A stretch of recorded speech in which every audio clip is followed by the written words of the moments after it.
Bueno, buenos días a todas y todos los que están aquí, a nuestras invitadas. Muchas gracias por estar a la cuarta edición de Mujeres Bacanas en Bioinformática, hoy 27 de marzo. Les doy la bienvenida a este evento en donde, junto con saludarles, estoy aquí en la representación de RCG Chile. Mi nombre es Almendra y voy a estar acá moderando junto a Sofi. Yo soy principalmente asistente de investigación, estoy asociada a proyectos de bioinformática, trabajando en áreas más ambientales. Y Sofi, si quieres presentarte.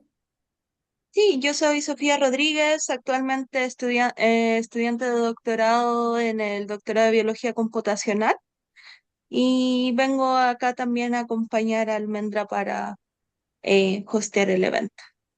Pero más importante, tenemos que presentar a nuestras Ujú. estimadas invitadas. Ups, se puede ver. No, spoilers.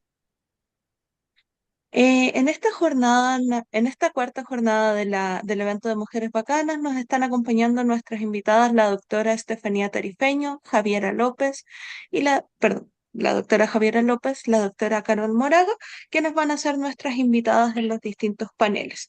A modo de introducir el evento para todos nuestros queridos invitados durante esta jornada, cada una de las investigadoras va a estar compartiendo un segmento explicando su línea de investigación y parte de su carrera.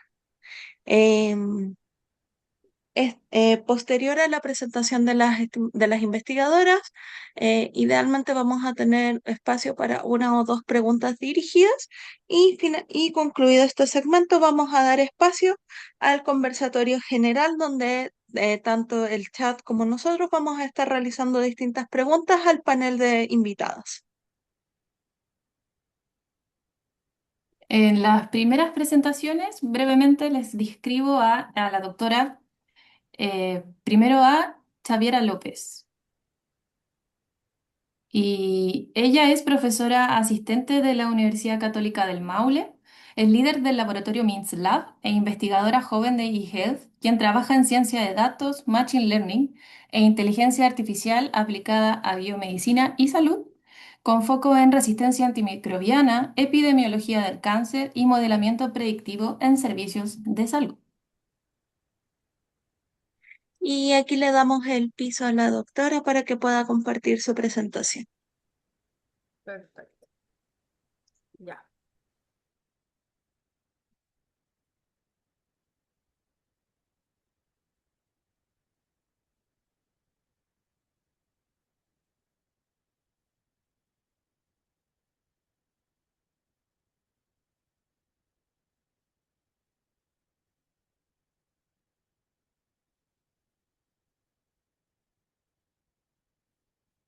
Ya. ¿Se está viendo? Sí, todo bien. Sí. Se ve, pero en modo presentador, o sea, como el al revés, no el Mm. full. Ya, Se ve entonces, la diapositiva siguiente, no en pantalla completa aún por algún motivo. a ver. Oh, siempre la voy a hacer para el otro lado. Dame un segundo. Dejar de compartir. Ahí, mira eso. Ahí yo creo que va a funcionar. ¿Ahí sí? Sí, ahí sí. Ya, súper. Ya, hola a todos. Primero que todo, gracias por la invitación. Estoy contenta de ser parte de esta cuarta edición de Mujeres Bacanas en Bioinformática. Un saludo ahí a Estefanía, Carol y todas las que están organizando esto. Y para comenzar, ¿cierto? Antes de irnos a como lo que estoy haciendo ahora, cómo surge un poco mi historia y cómo me ligo hacia lo que es la investigación y ciencia hoy en día. Yo nací en Viña del Mar, viví mi infancia en Valparaíso, muy cerquita del Congreso Nacional. Y de ahí tuvimos que venir a Talca. Mi papá era de acá, así que llegamos al Colegio Santa Marta, hoy día que se llama Liceo Bicentenario de Excelencia.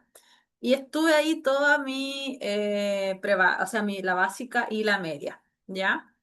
De ese colegio lo que yo puedo rescatar fueron los valores, la constancia, la fe, las amigas, resiliencia y por supuesto la responsabilidad, ¿ya?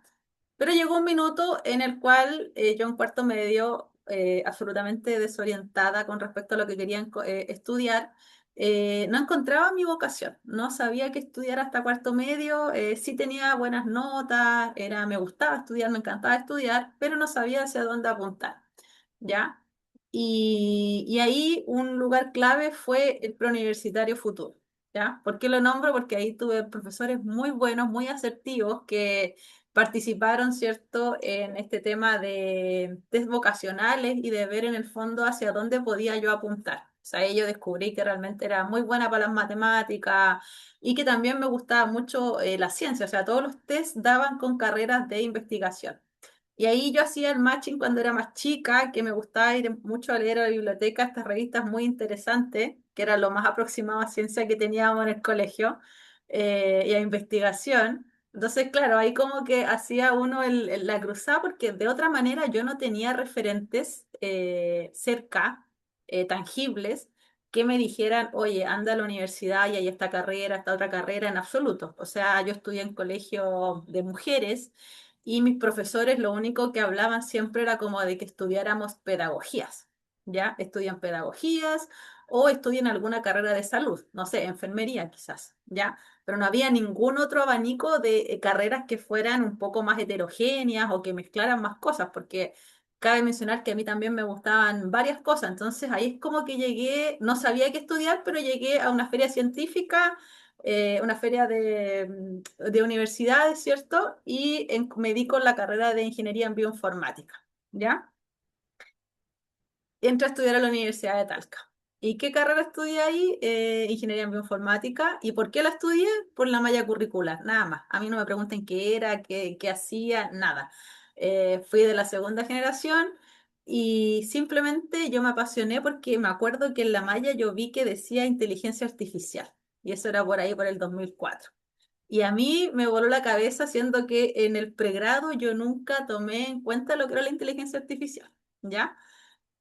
Curiosamente, terminé trabajando en eso años después, pero fue como que todo fue ligándose. Y en la universidad que me encontré con profesores muy bacanes, ya, mucha inspiración, exploración, aprendí bien lo que era el pensamiento crítico, creo que es súper relevante para ustedes saber lo que es el pensamiento crítico, aplicarlo, los estudios, amistades, diversidad en todos los sentidos de la palabra, compromiso, competitividad también. La universidad era súper competitiva, los profes también, entonces uno igual le adquiere como algo de eso ahí, ¿ya? Y por supuesto los desafíos tanto personales como profesionales y la admiración de decir en el fondo y tomar la decisión más adelante cuando terminé el pregrado de el amor por la ciencia y la investigación. Entonces ahí yo hice un posgrado, ingresé a trabajar en una empresa alemana que era D+D, Fraunhofer, y posteriormente, eh, entre medio fui mamá y ahí decidí hacer un doctorado, ¿ya? Entonces yo hice un doctorado en ciencias, me especialicé en todo lo que es ciencia de datos y machine learning. Y ahí en el fondo tenía a mi hijo y también tenía mi doctorado, así que eso también fue un gran desafío para mí, pero que siempre estuvo de la mano del apoyo de las personas que están a tu alrededor, de tu familia, de todo lo que en el fondo te permite también poder realizarte profesionalmente, ¿ya? En la actualidad trabajo en la Universidad Católica del Maule. Soy académica de la Facultad de Ciencias de la Ingeniería. Tenemos más de 2.000 estudiantes, tenemos 11 programas de pregrado, un magíster, un doctorado, tenemos más de 70 publicaciones web por año, proyectos eh, que por año nos estamos adjudicando en más de 400 millones de pesos y un staff de más o menos 45 académicos, ¿ya? El 2023, bueno, yo ahí terminé mi doctorado el 2018 y el 2017 y el 2018 comencé a trabajar en la Universidad Católica del Maule. El 2022 me adjudiqué mi primer Fondesit de iniciación. Antes de eso tuve otro proyecto ANID más cortito que era como para redes internacionales. El 2023 salí destacada como investigadora, destacada de la zona macro, zona centro-sur. El 2025 también por aporte en la ciencia, ¿cierto? Científicas del Maule por aporte en la ciencia, ¿cierto? A la región. Y del 2025 pertenezco como investigadora joven en iHealth. Cabe mencionar que todas estas cosas que uno va haciendo y que va teniendo reconocimiento, igual es bueno que las digamos y también es súper bueno que se divulguen porque en el fondo es un reconocimiento para ti, para tus pares, para todo el esfuerzo, porque uno no trabaja sola, sino que siempre hay, no sé, está tu familia involucrada, está tu hijo, está la persona que te acompaña, siempre hay más personas porque de una u otra manera aportan ya sea en un bienestar personal o profesional, ¿ya? Y acá estamos nosotros, estamos en Talca, región del Maule, Talca bien conocido en Chile. ¿Y qué hacemos? Hacemos ciencia con impacto nacional e internacional. Primero que todo, quiero destacar que lo hacemos desde región. Ya estamos trabajando full desde región, desde una parte ínfima del mundo, ¿cierto? Y estamos aportando con contenido y estado del arte a nivel mundial, ¿ya? Y por otra parte, destacar que también somos mujeres, ¿ya? Lo estamos haciendo desde nuestra vereda, que cada día es más respetada. El camino hoy en día ya es más, por, es feo decirlo, pero ya es como más normal, pero cuando uno era en pregrado, estaba en pregrado, era mucho más complejo. O sea, el club de Toby para mí era una cuestión que yo veía a diario. Ya, o sea, no era algo que era un concepto aislado, el club de Toby, no, el club de Toby era una cuestión súper permanente que estaba ahí presente, latente, era muy evidente, ¿ya? Creo que hoy en día las universidades han logrado ir rompiendo ese paradigma, han logrado ir evolucionando en eso. Aún así, todavía es complejo, ¿ya? Todavía es complejo, todavía siempre a las mujeres que somos líderes en algo, están más todos mirando encima, están más todos criticando cómo es, cómo está diciendo las cosas, cómo se está haciendo valer su opinión respecto de otro, mientras que a los hombres por lo general nunca les están diciendo eso, ¿ya? Entonces eso tenemos que nosotras como mujeres ir cada vez más conversándolo, diciéndolo y haciéndolo ver porque es relevante y aquellas que somos mamás de hijos, hombres también irles enseñando todos estos temas para que cada vez para ellos sea, no sea tema. O sea, para mi hijo esto no es tema. Ya tiene 14 años y no es tema. ¿Ya? Entonces, labor nuestra ir haciendo esos cambios. ¿Ya? Y bueno, ahora vamos a pasar un poquito a lo que es investigación, ¿cierto? Nuestro laboratorio se llama MindLab, ¿ya? Es el laboratorio de sistemas inteligentes e ingeniería de datos multidisciplinar. Aquí trabajo junto a tres colegas, en donde principalmente cada uno se dedica a un área, ¿ya? En el área de salud y biomedicina estoy yo y otro colega, en industria está otro colega que es Sergio, en agronomía está Juan López, y en salud y biomedicina está Felipe y estoy yo. ¿Y cuál es lo importante acá? Que tenemos ciencia de datos, tenemos inteligencia artificial y machine learning, ¿ya? ¿Qué nos gusta hacer a nosotros? Principalmente minar datos, ¿ya? O sea, nos gusta ir ahí a trabajar el dato bruto y del dato bruto obtener esto, y me encanta esta imagen, siempre la utilizo porque en el fondo a nosotros nos llegan piedras, nos llega esto y nosotros damos un diamante bonito, ¿ya? O sea, trabajamos, hacemos todo este proceso desde el punto de vista del análisis de datos, machine learning, deep learning, conocimiento, modelos predictivos. Hoy en día estoy muy contenta porque ya nos estamos diversificando aún más y ya tenemos una línea que se está empezando a consolidar en lo que es todo el área de LLMs. ¿Ya? Ahí tenemos un proyecto interesante que tiene que ver con servicios de salud, entonces estamos haciendo todo lo que es como análisis de notas médicas y cosas de ese estilo, en lo cual también ha sido súper relevante eh, la conexión que tenemos obviamente con iHealth, ¿ya? Y el proyecto que yo les voy a conversar un poquito más en profundidad es uno que acabamos de cerrar hace el año pasado y que fue cerrado con un proyecto ANID que fue cerrado con un buen reconocimiento por parte de ANID por la productividad asociada a este, ¿ya? Que se basa en aprendizaje de máquina o aprendizaje automático para la predicción de resistencia antibiótica en bacterias, ¿ya? Se prevé que para el 2050 vamos a tener un serio problema con bacterias resistentes, ¿ya? Los antibióticos no van a estar funcionando. eh, Más de 10 millones de muertes anuales van a ser provocadas por bacterias a las cuales ningún tipo de antibiótico ni mezcla de antibióticos les va a servir. ¿ya? Por lo tanto, hay que ir tomando medidas que sean cautelosas y medidas que sean relevantes para poder ir trabajando con este impacto. Entonces, el área de AMR es un área bastante interesante y de bastante impacto nacional y, por supuesto, internacional, ¿ya? Entonces, las principales bacterias que están asociadas a resistencia son Escherichia coli, Staphylococcus aureus y Klebsiella. Entonces, en nuestro caso, fuimos averiguando bien estas bacterias, sabemos que hay muchas que se atribuyen a nivel mundial por muertes asociadas a diferentes patógenos, ¿cierto? Y por supuesto sabemos también que esas mortalidades también pueden ser en UCI, ¿ya? En salas de urgencia.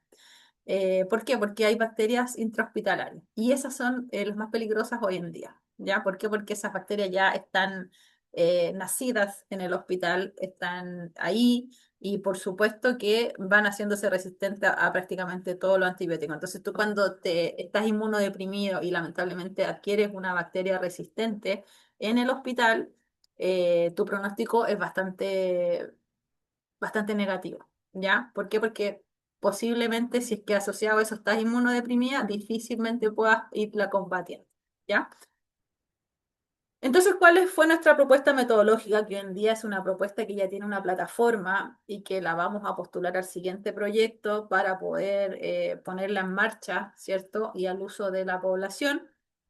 Es una propuesta que se basa en, yo en la tesis de doctorado trabajé mucho con datos de espectrometría de masa, principalmente de Malditov. Entonces, la metodología que ahí desarrollé, que era asociada a Machine Learning, eh, la quise hacer aplicada también a problemas que tengan que ver con otro tipo de patógenos, en específico, en este caso, con resistencia a antibióticos, ¿ya? Entonces, cuando un paciente está enfermo, este paciente le sacan una muestra de sangre para ver en el fondo qué antibiótico darle, entonces le hacen una AST, que es un test de susceptibilidad, que demora entre 24 y 72 horas. Entonces, con ese test de susceptibilidad, tú ya puedes saber qué antibiótico debes suministrar, ¿ya? Para evitar la sobredosis de antibiótico, la sobrecarga de darle cualquier antibiótico a la persona, que se estila mucho. Hoy en día, por ejemplo, hay profesionales de la salud que les encanta dar antibióticos de profiláctico. Como que me fui a sacar una muela y me dejaron amoxicilina con otro antes de empezar el tratamiento, ¿ya?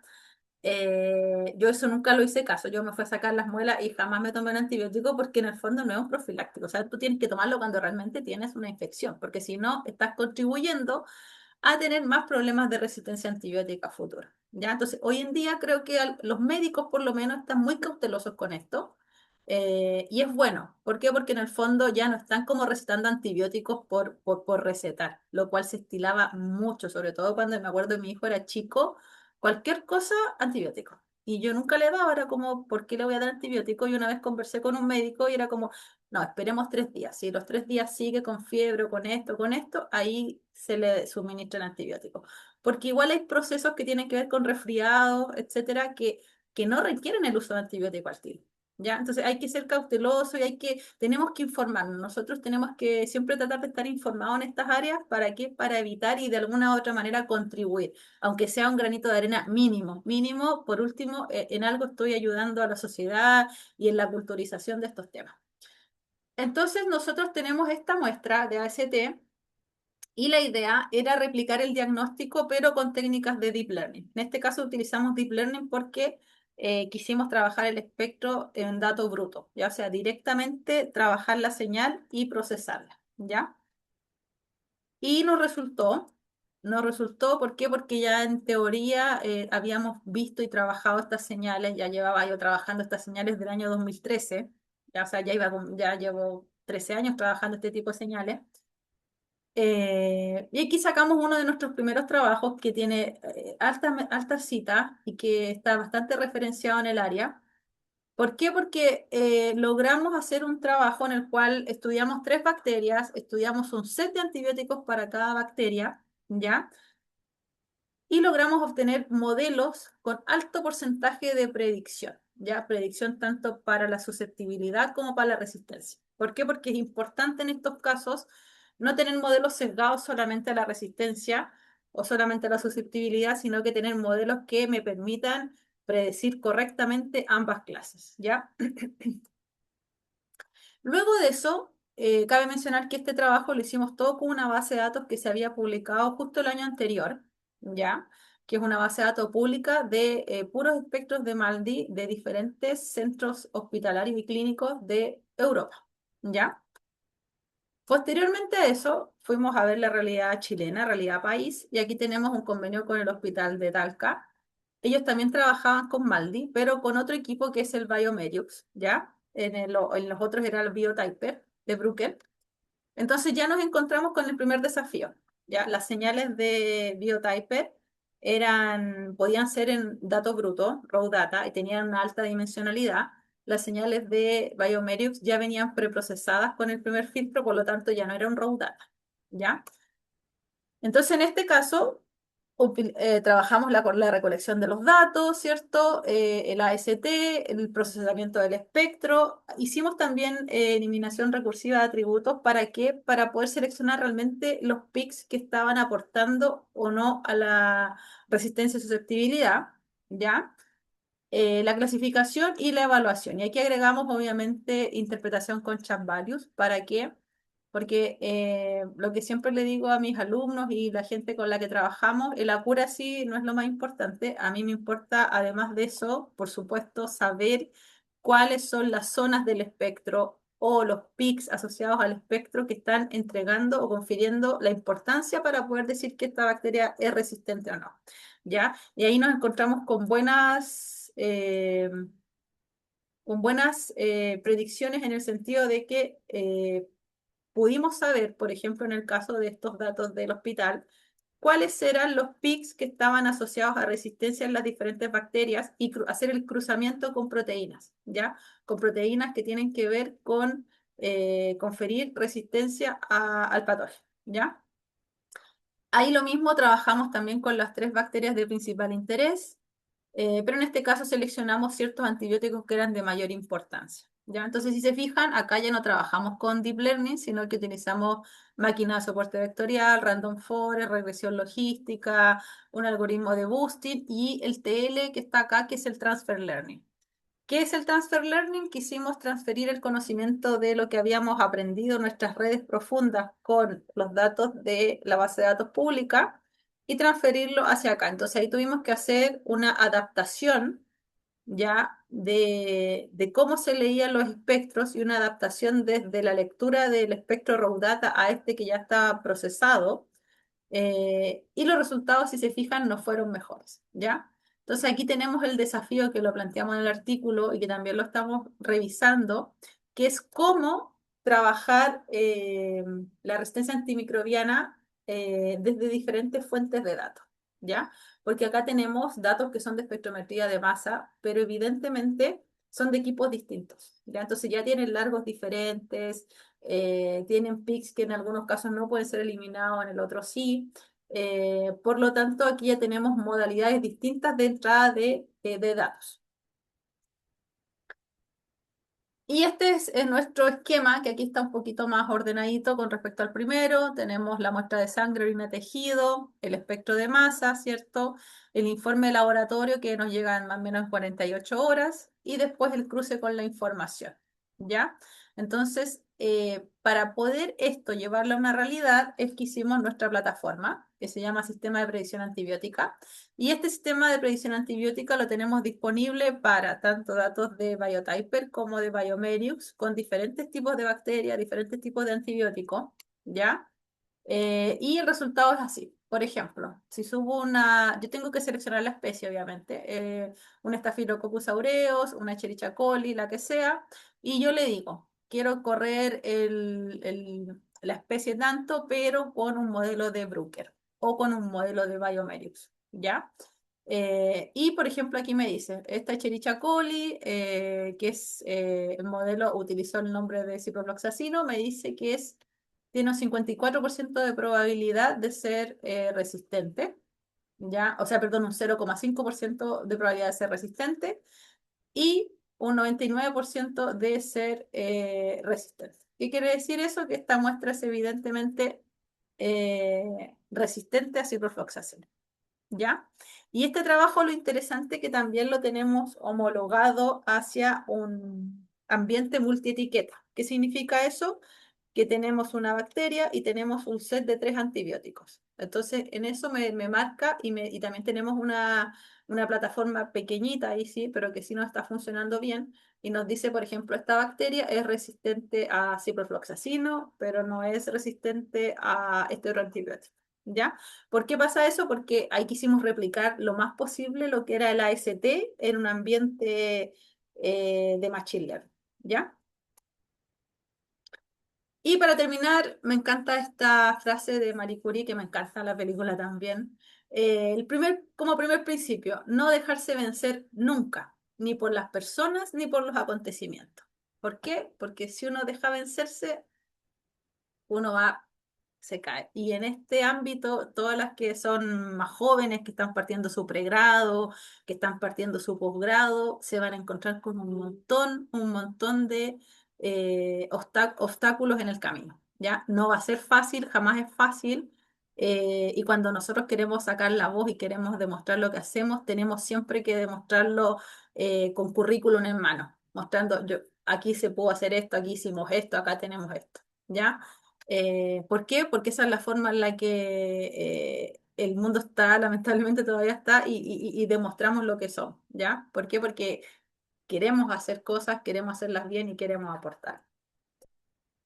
Y acá está mis agradecimientos, esos son mis estudiantes de posgrado, ¿ya?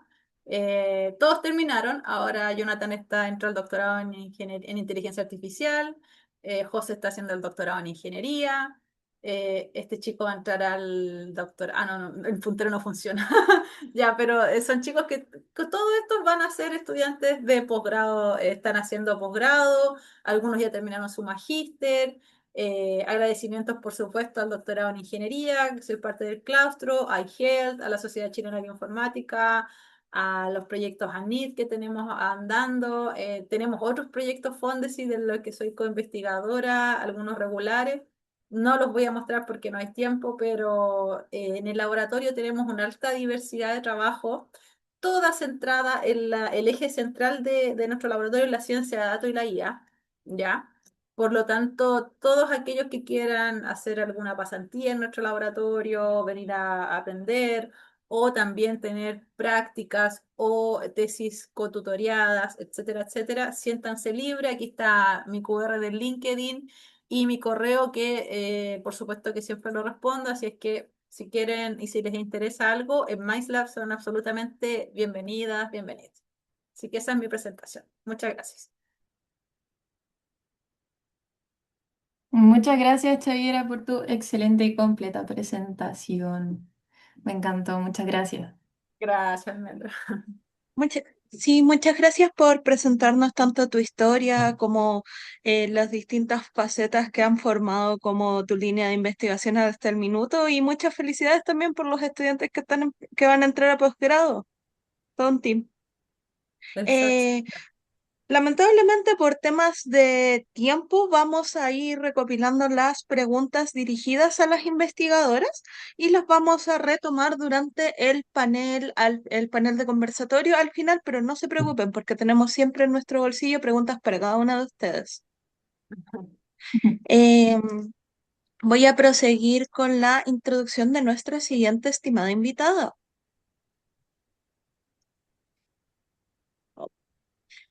En este caso, la doctora Estefanía Tarifeño. Ahora vamos a presentar a nuestra segunda panelista y en breve comentarles que la doctora Estefanía Tarifeño Saldivia es académica de la Universidad de Concepción, cuya investigación integra neurociencia, regulación génica y ciencias ómicas para estudiar cómo la obesidad afecta al estado transcriptómico y epigenético de neuronas involucradas en el control de la ingesta.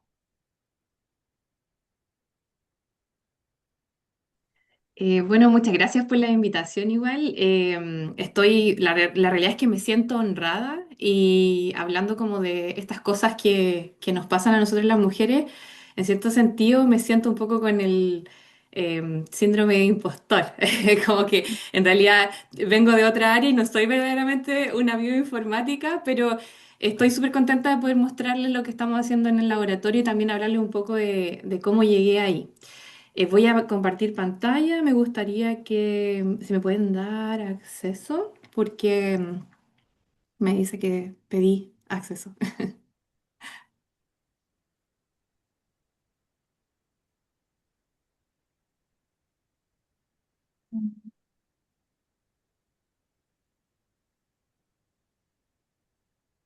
¿Puedes pedir acceso de nuevo a ver si nos Ahora, no, aparece ahora algo? funcionó, sí. Ah, ya. ¿Pueden ver mi pantalla? Vemos unos perritos. Sí, Sí, ya, ahora súper. sí. Sí, vieron a mis perrijos. Bueno, entonces yo le voy a contar igual que lo que hizo Javiera. Voy a contarles un poco cuál es mi trayectoria. La realidad es que tengo como una formación parecida, creo, a la formación de Almendra. Yo estudié biología en en la UDEC, la Universidad de Concepción, donde ahora soy académica.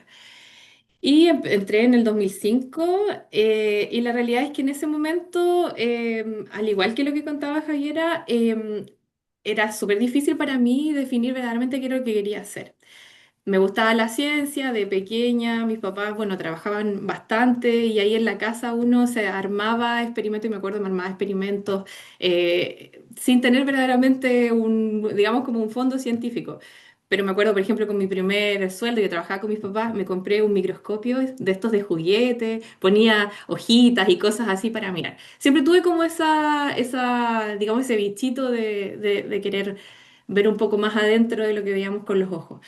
Pero la realidad es que de ahí a llegar a lo que soy ahora, ese camino, creo yo, o lo interpreto como algo que ha sido más, no lineal, sino que algo más bien así. Como que he ido moviéndome de una a otra cosa, me he ido cambiando de área, he ido aprendiendo, me encanta estudiar también y eventualmente estoy ahora en una posición que quizás es un poco haber encontrado, como dice ahí, cierto, en el título de esta diapositiva, el lugar de la ciencia, como hacer lo que verdaderamente me gusta, como disfrutar en realidad el trabajo. Y esta como ruta, digamos, formativa comienza, como les contaba yo, en biología y en particular creo yo que me introduje a a la investigación cuando hice mi tesis de pregrado con la doctora María de Los Ángeles. En ese momento yo decidí cambiarme la realidad de área de todo el pregrado que me había estudiado, ¿cierto? Toda la parte como ambientalista, me conocía el nombre de todos de las especies nativas, porque me gustaba algo distinto que decía, me gusta algo aplicado. En ese momento yo no sabía que lo que a mí me gustaba eran las ciencias biológicas, la biología molecular. Y vi que había esta facultad de ciencias biológicas, que hoy en día soy académica, y me fui a buscar un laboratorio allá. Y donde la profe María de Los Ángeles García, y ella me dijo, sí, puedes venir a hacer tu tesis. Que era, la realidad es que, y en este contexto en el que estamos de conversatorio, es súper importante destacarlo, porque y creo que son esas cosas en las que a uno les abren una puerta que te lleva verdaderamente a desarrollar algo al futuro, que te guste. Y en ese caso, bueno, yo tuve el acceso para poder hacer una tesis en ciencias biológicas y en particular ahí estudiamos mecanismos glucosensores en el hipotálamo que se asocian a la regulación del comportamiento alimenticio. O sea, era súper biología celular y molecular. Y con eso, en realidad, en ese laboratorio aprendí un montón de técnicas, aprendí mucho de hacer ciencia y con eso yo me pude, de hecho, bueno, fui a mi primer congreso en en la Sociedad de Biología Celular, esto en el 2009. Y luego de eso pude viajar, ¿cierto? A hacer mi postdoc. Decido hacer mi postdoc en la Universidad de Liège, en Bélgica. Y ahí estuve bajo la supervisión del doctor Bernard Pierce, pero en un laboratorio que tenía tres supervisores. Entonces era como que yo tenía mi jefe, pero en realidad trabajábamos con estas tres personas integradas. Gracias a Becas Chile, también una beca belga, yo pude estar allá y estuve en mi doctorado alrededor de 5 años, 5 años y medio. En ese lugar, en realidad es donde yo llego a la bioinformática. Y llego, como dice ahí, por una hipótesis rechazada, la realidad. ¿Por qué? Porque yo cuando llegué allá, llegué con un proyecto que tenía que ver con la funcionalización de un gen, o sea, estudiar la función de un gen en el desarrollo del páncreas. Ese laboratorio trabajaba con organogénesis de páncreas. Y después de 6 meses de yo haber llegado allá y todos los experimentos que hice, me di cuenta que la hipótesis que teníamos estaba errada. No era eso. Ese gen no estaba en nada involucrado con el desarrollo del páncreas. Entonces en ese momento mi jefe me dice, ¿sabes qué? Esto es en el 2010. Se está desarrollando una técnica que se llama el RNA-seq y a mí me gustaría montarla en el laboratorio, no sé si te interesa, podríamos estudiar a nivel transcriptómico el desarrollo del páncreas. Y bueno, a mí me encantó la idea y con eso sacamos, ¿cierto?, varios estudios que estaban asociados un poco al desarrollo del páncreas, la regulación, ¿cierto?, de estas vías que definen, ¿cierto?, la especiación de las células. Y en particular, ¿cierto? Nos interesaba mucho estudiar, por ejemplo, genes que estaban asociados o que eran conservados, ¿cierto? Y que estaban asociados al desarrollo de páncreas y páncreas endocrino en particular. En este punto fue para mí como el momento en el que yo tenía que decidir si yo me dedicaba solamente al laboratorio mojado, al laboratorio, o quería también hacer otra cosa, como el laboratorio seco, digamos como la bioinformática. Y era complicado porque, por ejemplo, en el laboratorio allá no había ni siquiera, no habían computadores de cálculo, mis profesores no sabían nada de esto. Sin embargo, me dieron la posibilidad de formarme y tuve, de hecho, digamos, como la oportunidad de tomar cursos en diferentes partes de Europa. Yo creo que es una cosa súper interesante de Europa que como es tan pequeñito, uno se puede mover muy fácil. Y puede hacer cursos, por ejemplo, en el Instituto Europeo de Bioinformática, varios cursos de análisis de datos ómicos, aprendí lenguajes de programación allá y tuve la posibilidad de trabajar en estos clases de cómputos que son redes nacionales, digamos, que tienen esta capacidad de cálculo intensivo. Y ahí mi doctorado igual tuvo su buena productividad, sacamos al menos 4 publicaciones de los resultados y ramas de investigación que se abrieron con estos datos. Además de la productividad, digamos, científica, yo creo que en ese lugar también construí o fui, ¿cierto?, reuniendo una familia, ¿ya? Científica. Hice muy buenas amistades, tengo todavía contacto con amistades y mis jefes, de hecho, muy, muy, muy queridos, trato de visitarlos y, ¿cierto?, estar allá, eventualmente poder verlos. Además de eso, hace un tiempo atrás volví y ya con más conocimiento, de hecho, di un curso, por ejemplo, de análisis de datos allá en el Instituto Giga, en la Universidad de Liège, para estudiantes de doctorado y postdoc, para contarles un poco y mostrarles ahí lo que había desarrollado, el conocimiento ya como profesora un poco, donde yo, en general, digamos, como anualmente yo hago cursos de análisis de datos, entonces era una buena idea llevar eso también para allá. Y cuando no puedo ir, también me aseguro, ¿cierto?, que tengan ahí siempre su provisión de pisco para que puedan hacer el pisco sour que tanto les gusta también. Así que eso. Bueno, después de haber hecho el doctorado, me hice en realidad 2 postdoc. Uno, el 2016 en la Universidad de California en San Francisco, y posterior a eso, porque yo siempre quise volver a Chile, yo tenía súper claro que tenía que insertarme en la academia, entonces me vuelvo para acá y me inserto en la Universidad de Concepción nuevamente, en el laboratorio del doctor Cristian Gallardo y Sebastián Boltaña. Y aquí en estos postdocs lo que yo en realidad me dediqué fue a estudiar función de no codificantes a través de la transcriptómica. Pero cuando yo me inserté acá, no habían tantas posibilidades de estudiar, por ejemplo, desarrollo con transcriptómica, no estaba todavía tan insertada la tecnología de secuenciación.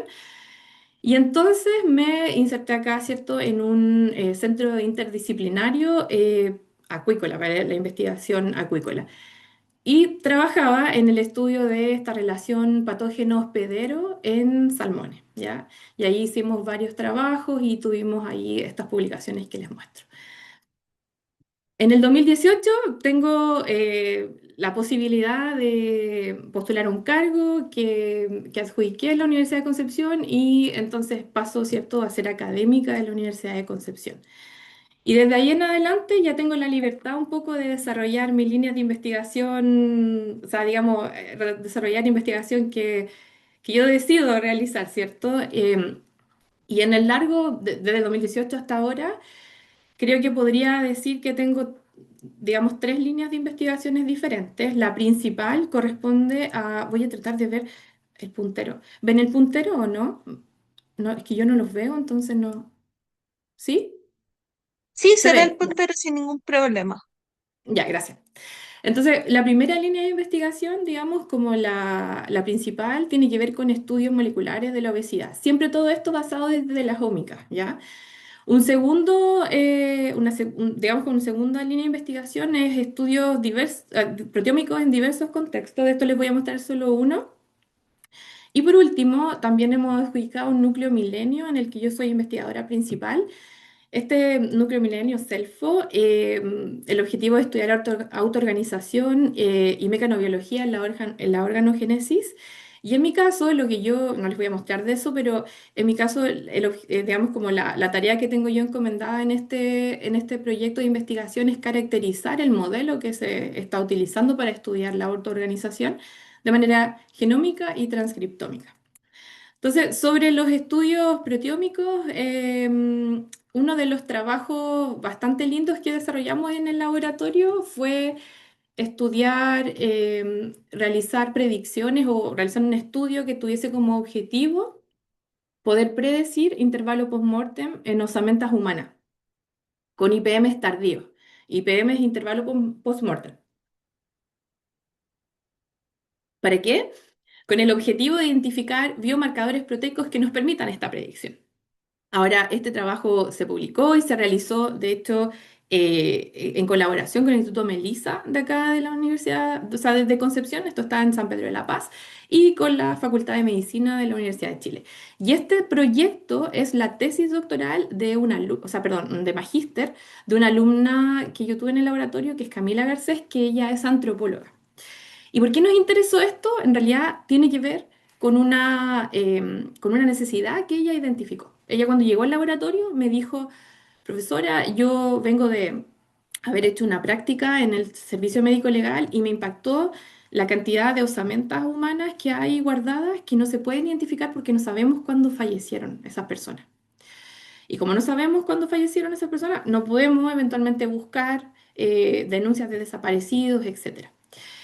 Y me dijo, y el problema de esto es porque no existe verdaderamente una metodología que nos permita identificar en IPM tardíos, ¿cierto? Mayores, por ejemplo, a 15 o 20 años, con precisión, ¿cierto?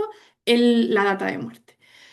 Y esto tiene que ver con que, en el fondo, en fases, ¿cierto? La descomposición de un cuerpo en fases tempranas es fácil determinar, por ejemplo, por la temperatura del cuerpo. Varias metodologías nos permiten decir si esta persona falleció hace 5 horas, falleció hace 2 horas, falleció hace 20 horas. Y la presión acá es como el 90%. Sin embargo, cuando uno va avanzando, existe erosión, ¿cierto? Hay cambios químicos y eventualmente llegamos a un proceso de esqueletificación, creo que lo estoy diciendo bien, donde en realidad es súper, súper difícil saber. De hecho, la precisión baja entre 1 a 5 años de IPM a 50% y ya después de que, me contaba Camila, después de que ya los huesos pierden una grasa que tienen, es súper, súper difícil saber cuándo fallecieron. Entonces, esto es perjudicial para... digamos, el problema que ella identificó y también para, por ejemplo, investigaciones forenses, crímenes de lesa humanidad, etcétera.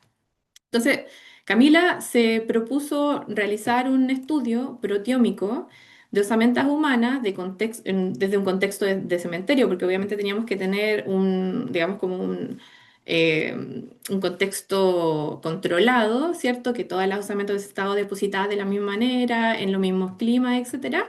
Y lo que hicimos fue estudiar básicamente osamentas que tenían 15 años de IPM y 20 años, y esto nosotros le llamamos tardío. Y también tuvimos la posibilidad de acceder a donantes cadavéricos que son IPMs tempranos, que le llamamos, que son menos de un año. Son personas que fallecieron a menos de un año y que en el fondo se han permanecido congelados, digamos, ¿ya? Y aquí trabajamos en IPMs tardíos con dos piezas, que es la costilla y la tibia. Y para el contexto cadavérico solo pudimos obtener costilla, ¿ya? Hicimos los estudios proteómicos y pudimos identificar proteínas en osamentas de 15 y 20 años. Como pueden ver ustedes, no es un gran número de proteínas, pero pudimos identificar. Y para el contexto más temprano, ¿cierto? De costilla, también podemos identificar aquí una diversidad un poco mayor. Identificamos proteínas representativas, alrededor de 21 proteínas que estaban presentes en todos, digamos, los tres IPM. Entonces, yo les voy a mostrar aquí algunos de los resultados que obtuvimos, que tienen que ver, ¿cierto?, con un modelamiento, pero nosotros lo que queríamos en el fondo, como queremos predecir IPM y queremos buscar, ¿cierto?, biomarcadores, lo que nos propusimos fue hacer un entrenamiento con, digamos, un modelo de Machine Learning que es un modelo de clasificación, ¿ya? La idea era tomar estas muestras, teníamos en realidad un número, y aquí Javiera probablemente, ¿cierto?, sabe más del tema, pero tenemos un número súper bajo de muestras. Y esto tiene que ver con que en este tipo de contexto, en estos estudios de proteómica, la realidad es que no existen bases de datos tan grandes. De hecho, cuando nosotros empezamos a hacer el estudio bibliográfico de esto, en una tarde quedamos con toda la bibliografía que había porque no pasaba de los 20 papers. Y de hecho el trabajo que nosotros hicimos acá es el primer trabajo que se hace en Chile de esto. Entonces, como teníamos, ¿cierto? Estos experimentos son caros, este proyecto era un proyecto, ¿cierto? Piloto, entonces lo que hicimos fue, en el fondo, entrenar este modelo de clasificación de Random Forest con la idea de poder identificar de alguna manera ciertas proteínas que estuvieran informando el modelo, o sea, que fueran las más importantes para la clasificación. Y esto lo hicimos a través de las métricas de predicción y después sacamos la información, ¿cierto?, de la importancia de las proteínas. Como teníamos pocas muestras, lo que hicimos fue iterar independientemente. Remezclábamos las muestras, volvíamos a ver y revisábamos, ¿cierto?, el promedio de importancia y íbamos identificando las proteínas. Entonces no nos interesaba verdaderamente el resultado del modelo, sino que más bien nos interesaba el proceso de entrenamiento del modelo. De estos resultados, o sea, de estos estudios, lo más interesante, o digamos los resultados más interesantes, fue primero que Costilla nunca nos dio buenas precisiones de, digamos, como de identificación de IPM. Y por esa razón es que la decidimos dejar de lado y seguimos trabajando con Tibia. Ahora, dándole una vuelta a estos resultados, resulta que tenía sentido que los datos de proteómica de las costillas fueran un poquito más, o sea, nosotros creemos que esto tiene sentido, fueran un poquito más variables, porque las costillas es una pieza ósea que está de hecho en la cavidad abdominal expuesta a todos los jugos gástricos y toda la flora intestinal. Entonces la descomposición lo que pasa es que la primera parte, digamos, que se revienta son los intestinos, cae toda la cavidad abdominal y degrada de manera menos controlada en el fondo esta pieza ósea. Entonces, por eso nosotros, digamos, uno de los primeros mensajes es que la costilla quizás no es la mejor pieza para hacer este tipo de estudios. Después de eso, lo que hicimos fue básicamente empezar a seleccionar proteínas que fueran informativas para esta clasificación. Y terminamos con un número mínimo de 3 proteínas que nos permitía en tejido de tibia predecir IPM con un 100% de precisión. O sea, podíamos en el fondo separar, ¿cierto? Este IPM de 15 y 20 años. Y además, con este mismo set de 3 proteínas, nosotros si agregábamos, por ejemplo, los datasets de la costilla de un año, ¿cierto? También no perdíamos precisión en el fondo. Entonces, para nosotros, el resultado final en el fondo de esta investigación fue que teníamos estas 3 proteínas que podrían constituir biomarcadores para predecir IPM. Porque la idea es que en este tipo de estudios, nosotros como yo vengo también de la parte de la bioquímica, ¿cierto? Entonces nosotros podemos eventualmente con estos biomarcadores desarrollar, por ejemplo, test de campo que nos permitan medir, ¿cierto? Presencia y cantidad de estas proteínas y eventualmente, ¿cierto?, generar estas predicciones de IPM. Eso con respecto, por ejemplo, digamos, a la línea de estudios proteómicos.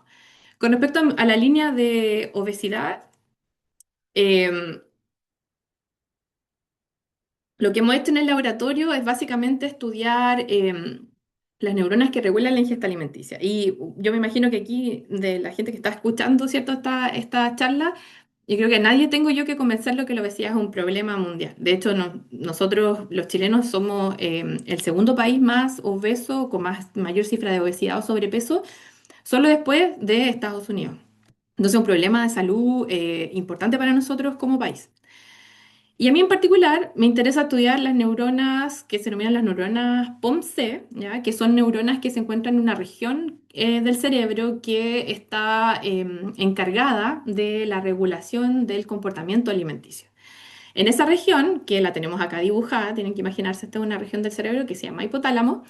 Existen neuronas especializadas que generan señales de saciedad, que son estas las neuronas POMC que me interesan a mí, y también señales de hambre. O sea, tienen ahí como la contraparte.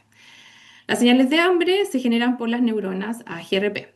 Y lo que pasa, o la versión clásica que tenemos de estas neuronas, es que todas las señales metabólicas, ¿cierto?, que vienen del sistema periférico, viajan al cerebro y son integradas acá por estas neuronas, tales como por ejemplo las señales de insulina, la leptina, ¿cierto? Son hormonas, el GLP, estas vienen a esta región y activan estas neuronas, ¿ya? A través de sus receptores específicos. En el caso de la neurona POMC, se llama se llama POMC por el gen POMC, que es un precursor de estas señales de saciedad que son neuropéptidos como el neuropéptido alfa MSH, ¿ya?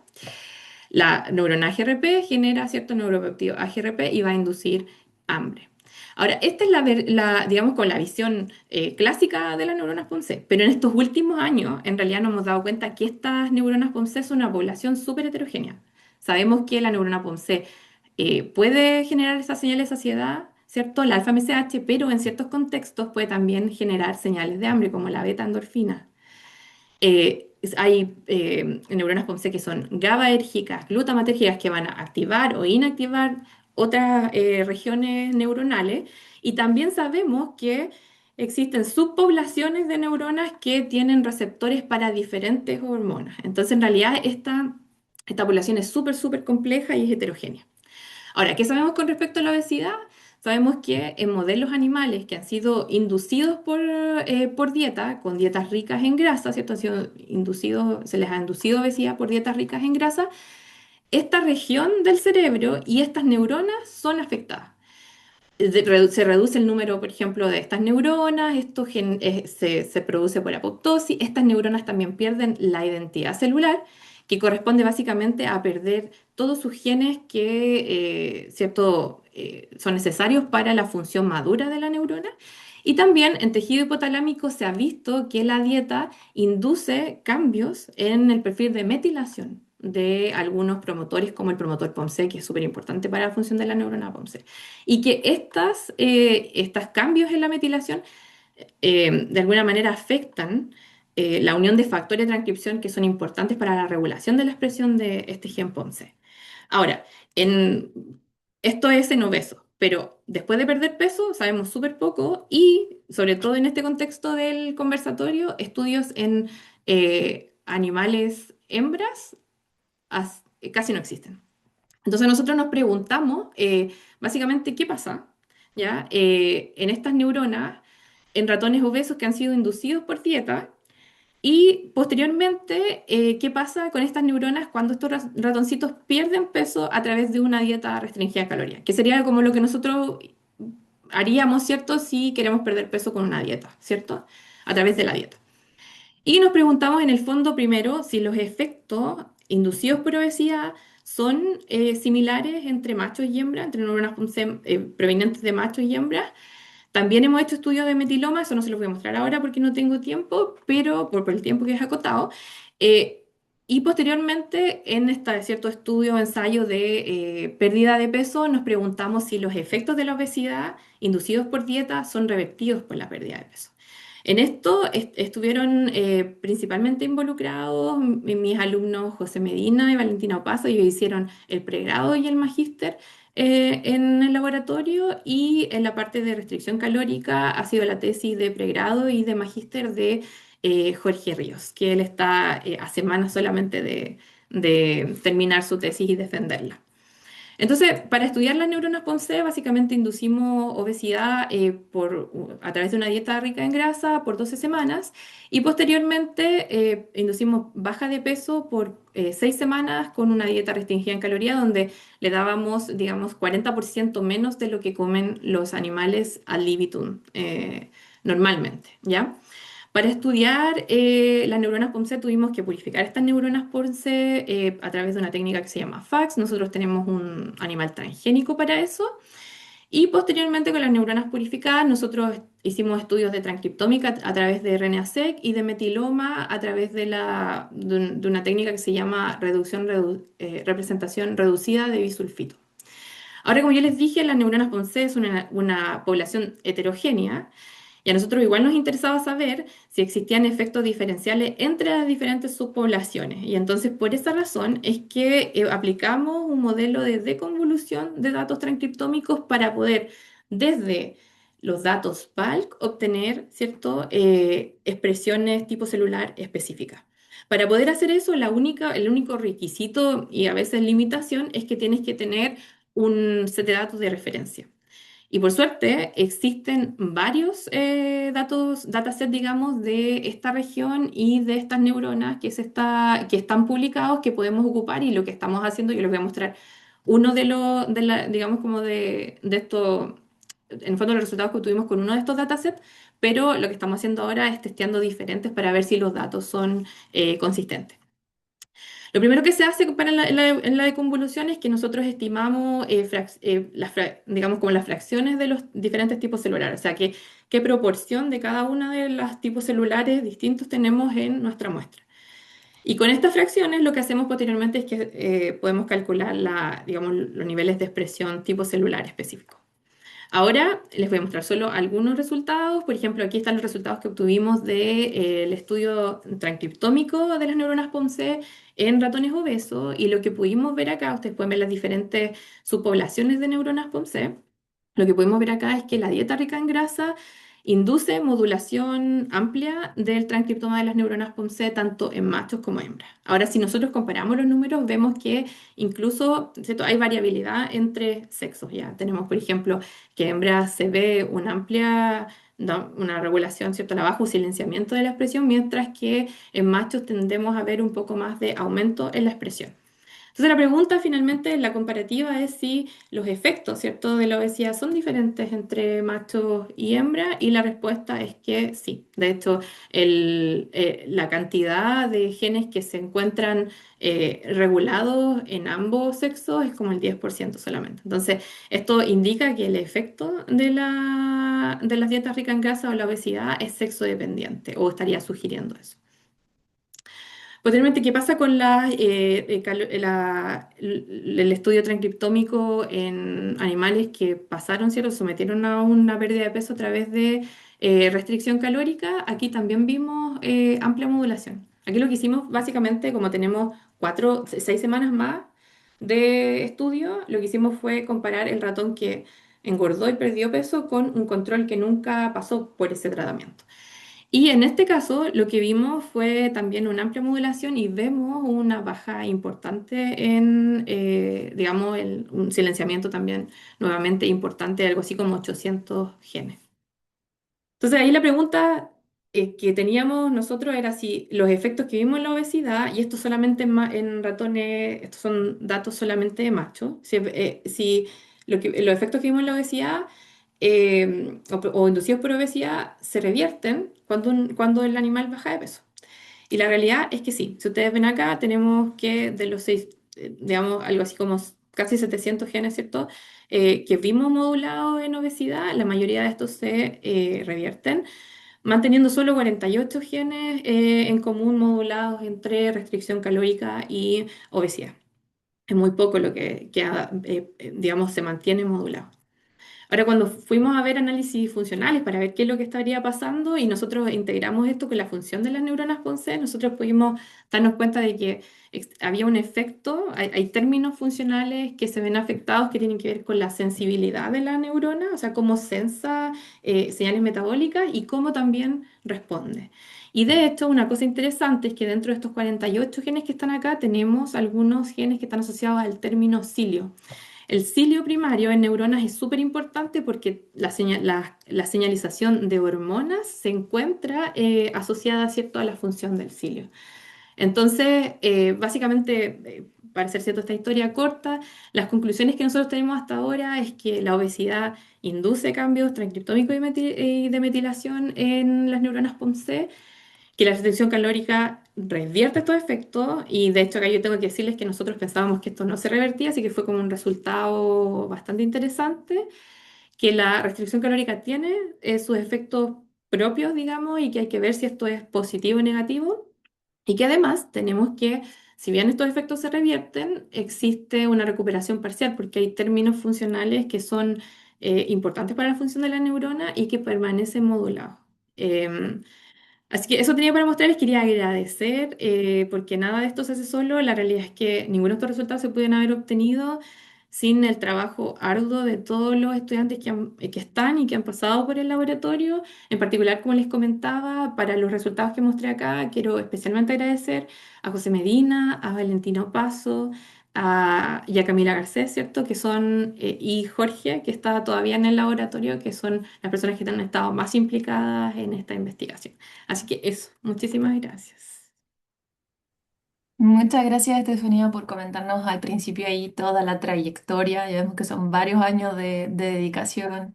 También me gustaría destacar con la presentación de Xaviera también, esto de que ustedes hicieron el doctorado y construyeron ahí una familia. Xaviera fue mamá en el proceso, porque igual de repente uno habla de doctorados y lo que nos dicen es que quizás es un trabajo más aislado, pero igual destacar la formación de equipos y todo eso. Y me parece muy interesante la aplicación de la bioinformática en ese estudio forense.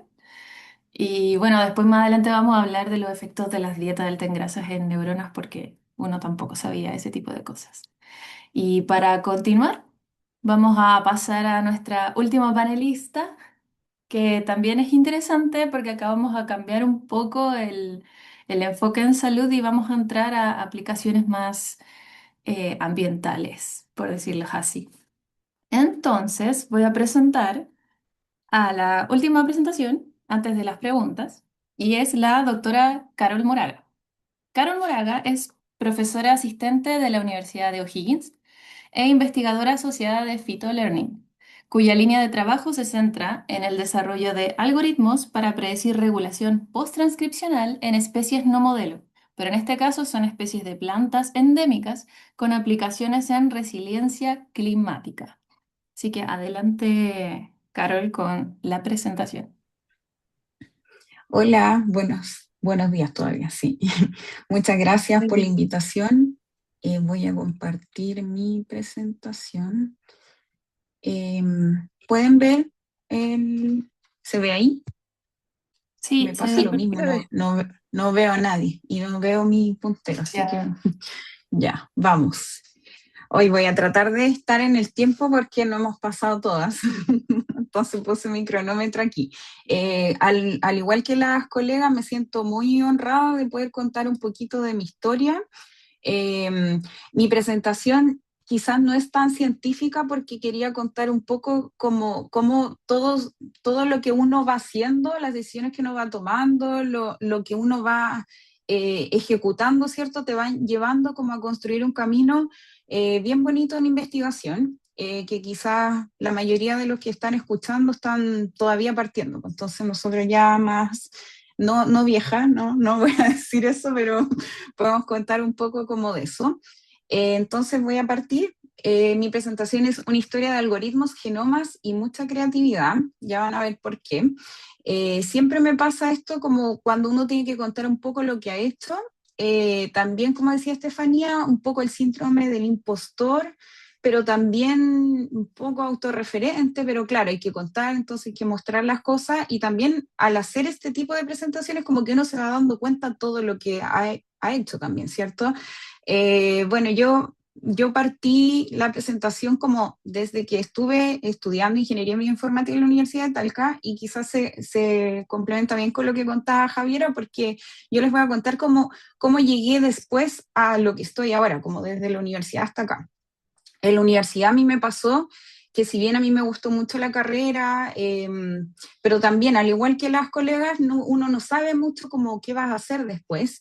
Sí, yo veía que en mi universidad la mayoría de los profesores, que como decía Javier, era súper bacán, es bueno y hasta el día de hoy muy buena relación, eran mucho más orientados como a la parte de bioinformática estructural, y a mí nunca me gustó la bioinformática estructural.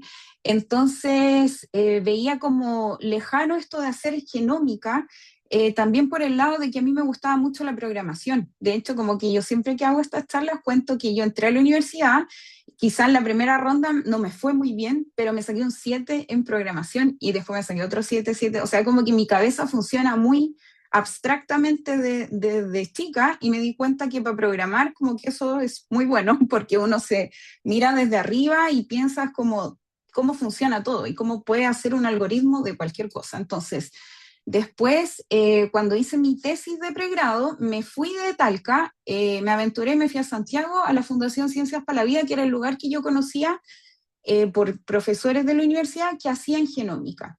Y me puse a trabajar en un tema que la verdad lo llevaban trabajando mucho tiempo, entonces a mí se me ocurrió una manera como de analizar los datos, pero más que como de entender la biología, sino como de entender, como de nuevo, de mi pensamiento más abstracto, cómo podíamos combinar, cómo estudiar familias de bacterias mirando como pangenomas.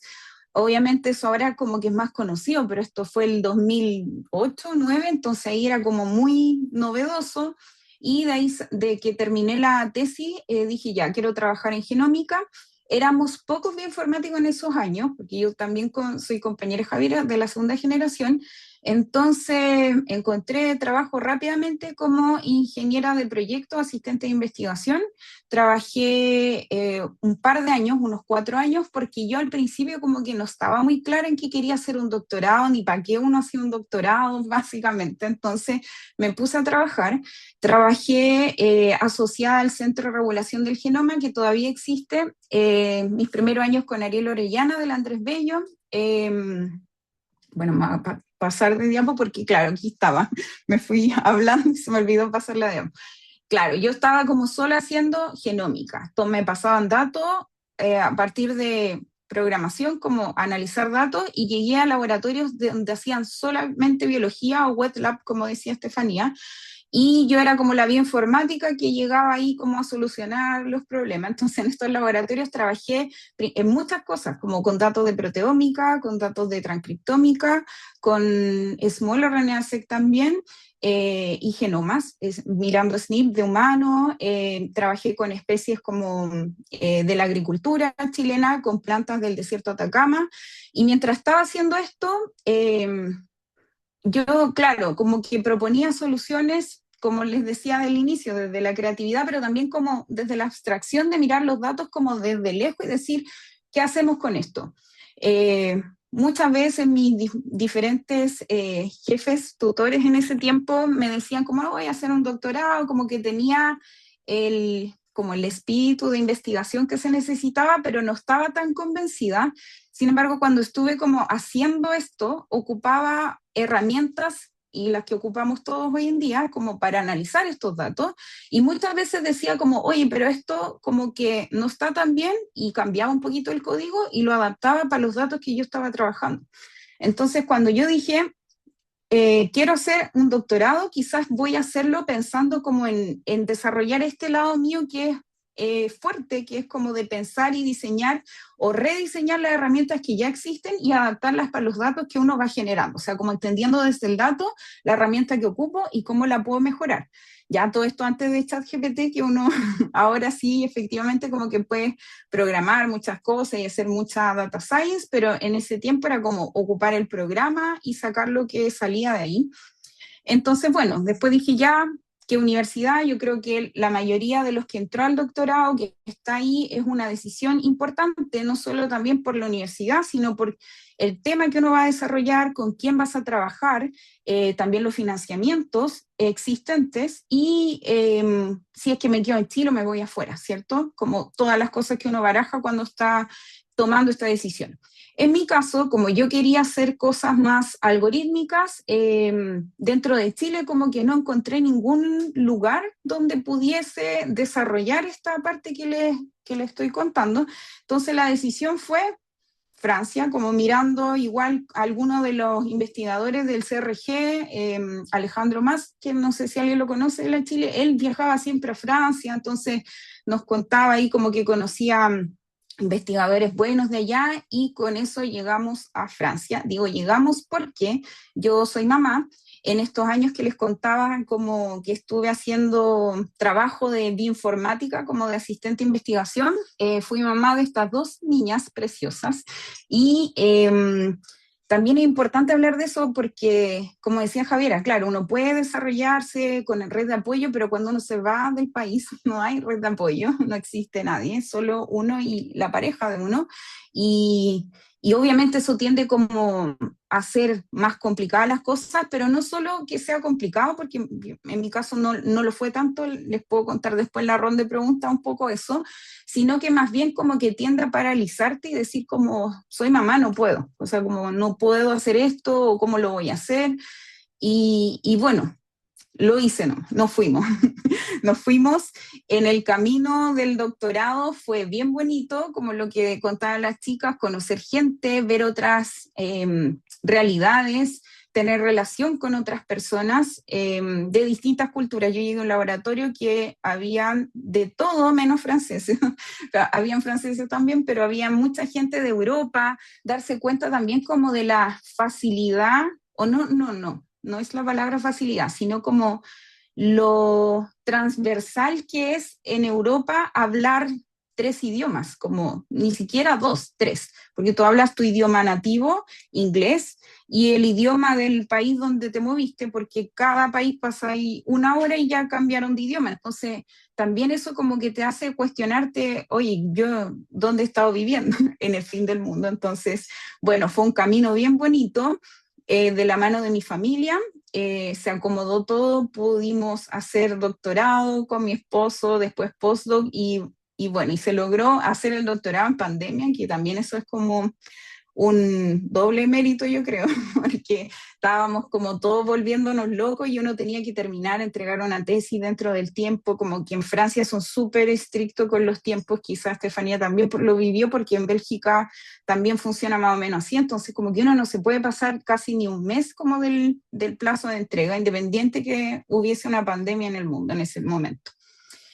Entonces, bueno, volviendo como recapitulando, yo en el doctorado realicé un algoritmo que permitía como estudiar un tipo de secuencia sin un genoma de referencia. ¿Y por qué yo me hice esta pregunta? Porque yo antes de irme trabajé en un laboratorio con Rodrigo Gutiérrez, la Católica, también mucho recuerdo ahí con gente que hasta el día de hoy somos amigos, y al ocupar métodos algorítmicos para analizar plantas del desierto, era súper complicado porque no hay genomas, los genes como que uno trataba de hacer un BLAST y no mapeaba nada. Entonces, ¿qué es lo que uno hace cuando no trabajas con especies modelo o con humanos? Humano está como base de datos, tools para todo, pero con esto como que no habían opciones.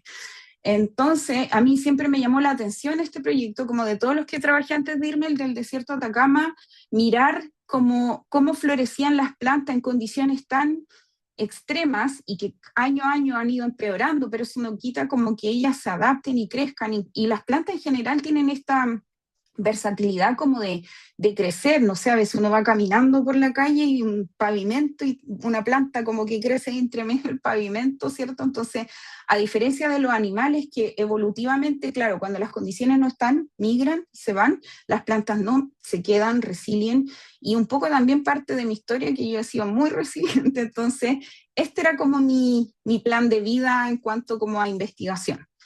Entonces, pero ¿qué es lo que pasa cuando nosotros trabajamos con plantas que no somos, y con especies en general que no son modelos? Generalmente nos encontramos con datos o con genomas que son muy complejos. Entonces, ¿cómo nosotros definimos cuando un genoma es complejo? principalmente por el tamaño de o sea, mientras más grande significa que vamos a necesitar más datos, más plata para secuenciar. También muchas veces los algoritmos que están hechos están diseñados, como les digo, para trabajar datos de humanos, entonces más allá de 1 giga de tamaño, 500 megas ya no siempre funciona bien, y las plantas en general tienen genomas muy grandes y como les contaba, esto como que resilien y se adaptan, y la evolución hace que también tenga muchas duplicaciones de cromosoma, entonces eso se ve también a la hora que uno trata como de armar un genoma. Y nosotros, ¿cómo armamos genomas? Aquí tenemos que combinar como todo lo que estoy hablando, como desde la biología, también convergen las tecnologías de secuenciación, que nosotros hemos estado como en la era desde que no había nada hasta ahora, que ya ha ido mucho más avanzando, el precio también es mucho más accesible, entonces estamos con mucha oportunidad de analizar datos, pero también no lo estamos analizando también, es porque también falta de desarrollar herramientas que se vayan adaptando a la velocidad que van mejorando también las tecnologías de secuenciación. Entonces, cuando nosotros ensamblamos genomas de cero, partimos desde las lecturas, y esto es como armar un rompecabezas, seguro que lo han visto muchas veces, pero funciona con grafos, ¿ya? Y hay mucha matemática detrás de esto, de cómo convergen estos grafos con secuencias o dominios repetidos dentro de un set abundante de lecturas, y eso se va armando dentro de un grafo en donde ciertas partes convergen, como se puede ver acá, y luego divergen porque ya hay diferencias de base dentro de estas lecturas.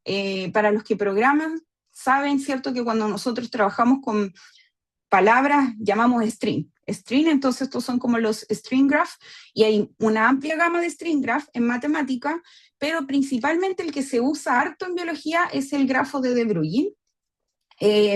Este grafo principalmente resuelve el problema como de reconstruir un genoma desde una secuencia desconocida, o sea, como que uno arma un puzzle, pero que no tiene realmente un rompecabezas para ir bien, o sea, como la foto del puzzle para ir diciendo, esto aquí, que es lo que uno hace cuando uno tiene una especie cercana de referencia, como que uno trata de mapear para ver, o haces el ensamble de contigs primero y después toma esos contigs y para armarlos a scaffold mapeas a secuencias de especies cercanas, pero cuando no hay nada cercano, los ensambladores, o principalmente los grafos, reconstruyen este genoma, y es conocido como el genome graph, y lo hacen a partir de overlaps, como les explicaba, entre las secuencias, las lecturas que son redundantes. Redundantes se repiten, entonces como que ahí se van haciendo estos nodos que se alcanzan a ver por ahí.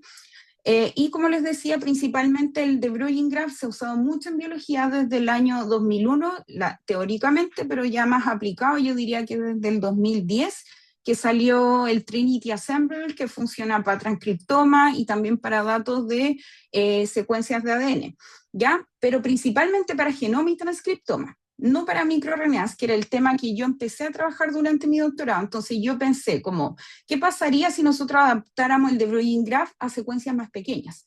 Esta parte me la ahorré como por el tiempo, pero principalmente cuando uno secuencia genoma o transcriptoma, uno obtiene lecturas largas. Eso quizás lo manejamos bien todos. Son más o menos de 200 pares de bases las lecturas que se obtienen. Son tecnologías similares a Illumina, y en el caso de secuenciación de Small RNA-seq, que es muy importante también estudiarla, porque de toda la parte epigenómica, lo que estaba explicando recién Estefanía, los microRNA son como reguladores post-transcripcional, como qué es lo que se va a expresar o no, y uno también puede estudiar distintas condiciones. El problema es que para analizar los microRNAs, como que uno necesita el genoma de referencia, mapear el genoma, de ahí sacar como la secuencia completa, hacer otro estudio estructural. Entonces, cuando uno trabaja con especies no modelo, no se puede hacer ese camino. Entonces, con el grafo de Bruijn, que es lo que hice yo, como partir de los reads, separar todo esto en kamers, que son palabras como iguales, idénticas, y se van repitiendo como la frecuencia cuando aparecen más de una vez como en el dataset inicial de secuenciación, y eso me elimina las lecturas y me genera kamers, y yo luego tengo que hacer una comparación de kamers, pero para hacerlo no todos contra todos, se va reconstruyendo el grafo, y el grafo lo que hace es que ve si es que el kamer ya existe, se pone como donde ya está, se aumenta como la frecuencia, y si no, se agrega un otro camino y se pone como el overlap, que sería como el edge que une estos dos nodos, ¿ya? Y esto, como les decía, se había ocupado harto para genoma, para transcriptoma, pero nunca se había ocupado para microRNA. Esto es principalmente lo que yo hice en mi tesis de doctorado, que publiqué este artículo asociado al Brumir, que es este toolkit que yo desarrollé para analizar secuenciación de small RNA-seq desde cero, sin un genoma de referencia. Desarrollé también otras tools que permiten, por ejemplo, si es que uno después tiene un genoma de referencia, que puedas ir comparando con él y vas como mejorando tus potenciales candidatos a microRNA, y a través de distintas etapas como que va desenredando un poco lo que se genera aquí, que se ve es el grafo de Bruin, como a partir de un dato de small RNA-seq cualquiera. Remueve errores de secuenciación, revisa si las conexiones que están son correctas, hace análisis de topología, etc. Y bueno, esto me permite al día de hoy también analizar datos de small RNA-seq de plantas endémicas, que es lo que les voy a mostrar después. Luego de terminar el doctorado, quería ver como una opción de hacer postdoc, como les contaban también las chiquillas, entonces yo me quedé en Francia. Como soy mamá, no quería como moverme con las niñas, ya estaban bien aprendiendo como el idioma, ya full francesas, entonces nos quedamos en Francia y salió la oportunidad de trabajar en un proyecto asociado al CNRS, que es como una institución gubernamental de investigación financiada como por el Estado, en donde se alojan distintas universidades. Entonces, yo el proyecto al que postulé para trabajar tenía que ver con reconstruir un genoma de una planta que tiene cromosomas muy grandes, ¿ya? Y yo lo miré como planta, me interesa, también, ¿por qué me interesa? Porque como les contaba, mi línea de investigación como del inicio eran plantas endémicas. Yo dije, esto lo voy a tener que hacer ocupar en algún momento, entonces trabajé en este proyecto de la planta Silene latifolia y me permitió publicar este paper science con mucho dolor y esfuerzo, de primera autora, pero que salió publicado el año pasado, después de como 2 años de revisiones. Pero es un trabajo muy bonito, que es parte de un consorcio muy grande, que es parte de Europa, de Estados Unidos, un poco de Asia, donde crece esta planta, la Silene latifolia, pero principalmente en Occidente, ¿ya? Entonces, ¿qué es lo que tiene como de interesante la planta Silene latifolia? Que es una planta que tiene cromosomas sexuales, ¿ya? Es una planta que recientemente se ha separado de su heterocigosidad y ha generado estas especies que generan cromosomas sexuales. Y tú tienes la planta Silene mujer y tienes una planta Silene macho, y se necesita mutuamente para poder generar nuevas especies, a diferencia de que la mayoría de las plantas ya han alcanzado sistemas más con asexuados, ya como hermafroditas, como está acá. Entonces, lo bueno de esta planta, ¿por qué es una planta modelo? Es porque permite comprender, como tiene especies cercanas que han sido secuenciadas, entender un poco la evolución de los cromosomas sexuales, que ha sido muy estudiada en especies animales, pero en plantas no, ¿ya? Entonces, el desafío a nivel como algorítmico y de la secuenciación es que el genoma de esta planta era muy grande, alrededor de 2.7 gigabases. Era un genoma altamente repetitivo por esto, porque está como en una constante evolución y separación. Por lo mismo también tiene mucho nivel de heterocigosidad, y eso es muy relevante, el que sea repetitivo, heterocigoto y grande, por lo que les explicaba recién, por los grafos de ensambladores, porque se divide mucho, se generan estas como burbujas dentro del grafo, y los ensambladores normales como no pueden diferenciar cuál de la secuencia es, ¿ya? Y sumado a todos estos como desafíos, esta planta posee un cromosoma Y muy grande, que mide aproximadamente 550 megabases. Acá, como se puede ver en la imagen, que no tengo el mouse, pero tienen entre el X y el Y, como el Y evoluciona a partir del X, tienen esta parte como la part region, que son alrededor de 100 megabases, que son idénticos, y toda esta otra parte que van cambiando, pero tienen hartos genes que comparten, genes que han aparecido nuevos en el cromosoma Y, muchas zonas repetitivas, tramposones, entonces todo esto es muy complejo a nivel algorítmico, ¿ya? Entonces, y esto ya se había intentado hacer muchas veces, pero aprovechando ahora, ¿cierto?, que las tecnologías de secuenciación van mejorando, más método algorítmico, lo que hicimos fue diseñar un pipeline para poder generar este ensamble, que por tiempo no lo voy a mostrar, pero básicamente íbamos viendo a medida que íbamos integrando los datos, muy poco a poco, porque teníamos más de 600 gigas de datos, partir a nivel de Contic, teníamos datos de lecturas largas, lecturas cortas, Bionano, HiC, entonces todo eso combinándolo de una manera en que nosotros pudiésemos ir reduciendo la repetición dentro del genoma y poder llegar a un buen ensamble. Acá en el mapa óptico de los datos HiC muestro un poco cómo fuimos reconstruyendo este cromosoma Y, que es el último que se ve ahí, y como no hay referencia a nada, no sabíamos cómo ordenar los scaffold, pero lo fuimos haciendo a partir de los mismos datos de secuenciación que teníamos. Este genoma permitió poder contar una historia evolutiva de cromosomas sexuales por primera vez, y bueno, y como les contaba, me permitió publicar mi primer Science, probablemente el último también, pero se pudo. Ya, y toda esta historia, ¿para qué? Todo esto que les conté como entre el doctorado y el postdoc ocurrió en alrededor de 6 años y medio, y después de eso yo me devuelvo a Chile, porque como Estefanía yo también siempre me quise volver a Chile. Igual uno cuando está fuera como que se ilusiona, ¿cierto? Y te dan ganas de quedarte, pero como mi norte siempre ha sido estudiar plantas endémicas, y Chile es un país muy rico en endemismo, era evidente que había que volver. Y bueno, ¿qué es lo que estoy haciendo ahora? Este es mi proyecto de Fóndesi de iniciación que me adjudiqué el año pasado, en donde estamos combinando nuestros algoritmos y todo como el aprendizaje durante estos años para aplicarlo en nuestras plantas nativas. ¿Y qué es lo que estamos aprendiendo de ellas? Vulnerabilidad y resiliencia, desde nuestro oro verde chileno, ¿ya? Porque estamos estudiando esta planta que ustedes ven acá al medio, que es Zephyranthus albena, alias las añañucas, que quizás las han visto más por ahí repartidas. Hay diversos subtipos de añañucas en Chile, crecen principalmente en América del Sur, un poco en Argentina también se observan en algunas zonas.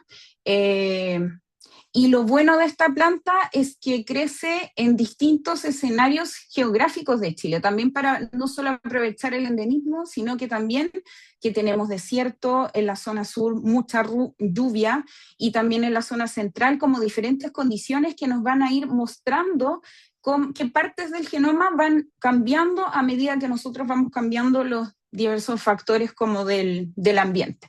¿Ya? Entonces, este proyecto para mí es muy significativo porque es algo que me permite combinar todo el camino, todo lo que les decía al inicio, como partir desde ir al terreno, mirar las plantas cómo crecen, mirar distintos escenarios donde crece la planta, tomar la muestra, procesarla, llevarla al laboratorio, secuenciarla y analizarla con los algoritmos que hacemos nosotros. O sea, como todo el camino 100% hecho en Chile. Y aquí muestro fotos de distintos terrenos. Los primeros terrenos fueron de mucho aprendizaje porque yo soy ñurda con las plantas, disculpando la palabra, o sea, se me muere todo. Y en la universidad no era muy buena tampoco, teníamos ramos como de laboratorio y nula, pero sí era muy buena para todo lo que es como del computador. Entonces ya me salí un poco de mi zona de confort, pero algo que me gusta, y como decía Estefanía, como que uno combina el que uno ame lo que está haciendo, ¿ya? Entonces aquí muestro como distintos terrenos, y como les contaba, la idea es hacer secuenciación, ensamble, todo en Chile, en el laboratorio, aquí con nuestra coordinadora del laboratorio de secuenciación que tenemos en la Universidad de O'Higgins, hicimos la extracción, preparación y secuenciación, después de perder mucha plata, porque las plantas, también como que uno dice esto lo hago así, pero en el hacerlo hay un mundo grande de diferencia, que también les puedo contar después, pero las plantas tienen, no solo son complejas para ensamblar, sino que también tienen muchos polisacáridos y como que se tapaba la flow cell, porque el nanopore sabemos que funciona a través de los poros, entonces como que tiene que ser de mejor calidad y de mejor tamaño como la preparación de la librería, pero no tan grande porque igual se tapa, pero en fin, se logró. Se logró. Y lo que estamos haciendo ahora es hacer el ensamble. No conté que el desafío también de la silene, o sea, perdón, de la ñañuca es que el genoma mide 15 gigas, 15 gigas, o sea, yo le estaba contando, silene latifolia era difícil, medía 3, ¿ya? Es una planta, un genoma gigante, es el más grande secuenciado ensamblado en Chile a la fecha, porque yo también soy parte del comité del 1000 Genomas Chile y hemos secuenciado otra, apoyado ensambles de distintas especies endémicas de animales y de plantas, pero la ñeñuca es la más grande hecha en Chile hasta la fecha. Y como ven aquí rápidamente puedo mostrar como que hemos ido mejorando las versiones de ensamble hasta llegar a la versión 3, que es la que estamos trabajando ahora a nivel de scaffold, con un nivel de Conti aceptable para el tamaño que tiene, 30 gigas de cobertura y el tamaño esperado 14,5 gigas. También les puedo contar ahí después más detalles de cómo elegimos qué individuo secuenciar, porque eso también es un error muy frecuente de la gente que trabaja más como en la parte biológica y sin saber después cómo voy a ensamblar esto, ¿ya?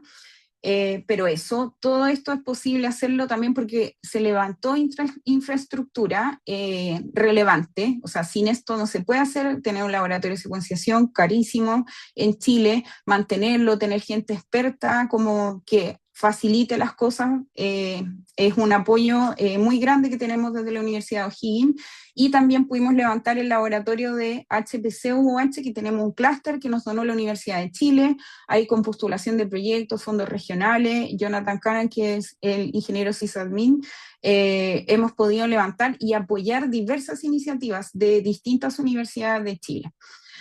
El laboratorio de secuenciación que levantó la Universidad de O'Higgins presta servicios, tiene un convenio directo con una empresa en China que se llama Aplox y los valores de secuenciación son los más baratos en todo Chile, así que ahí les dejo la página, el correo, porque también eso facilita harto y tiene experiencia Susan en procesar todo, plantas, animales, de tejidos distintos, porque también somos un nodo, como les contaba, del proyecto 1000 Genomas Chile y de muestras de sangre que son las más fáciles. Pero... Y bueno, los mensajes para llevar, los genomas de plantas son complejos y todavía es un desafío ensamblarlos, todavía hoy en día con ChatGPT y con todo, sí.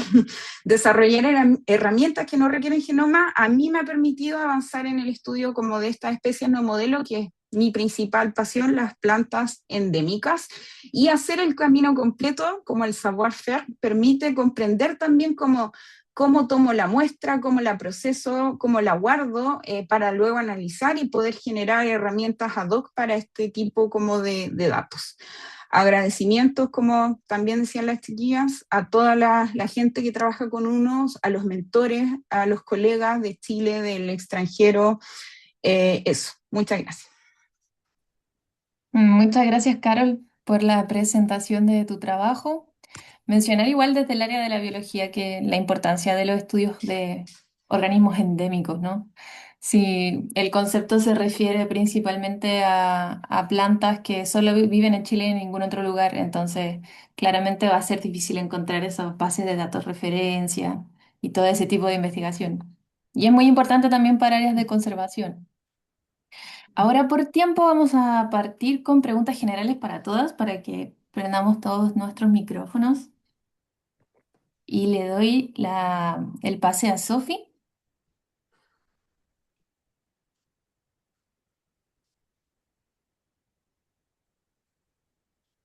Está muteada. Para que entonces conversemos nuestra primera pregunta abierta. Ahora sí, por algún motivo Zoom no me dejaba poner la barra de arriba donde uno puede desmutearse y mutearse. Pero cosas de Zoom. Bueno, como habrán, como habrán visto durante el proceso de la presentación de nuestras invitadas, tenemos un panel bastante diverso, pero que al mismo tiempo comparte muchas experiencias que han He vivido carreras bastante complejas, viajes bastante largos, lejos de Chile, cerca de Chile, de investigación, de formación de profesionales, de tanto personal como en la formación de estudiantes, del viaje de la maternidad, que es una experiencia como tan compleja dentro de la vida de una investigadora con las demandas que se tiene para ese tipo de roles, en especial hoy en día. Así que para esto tenemos preparadas un par de un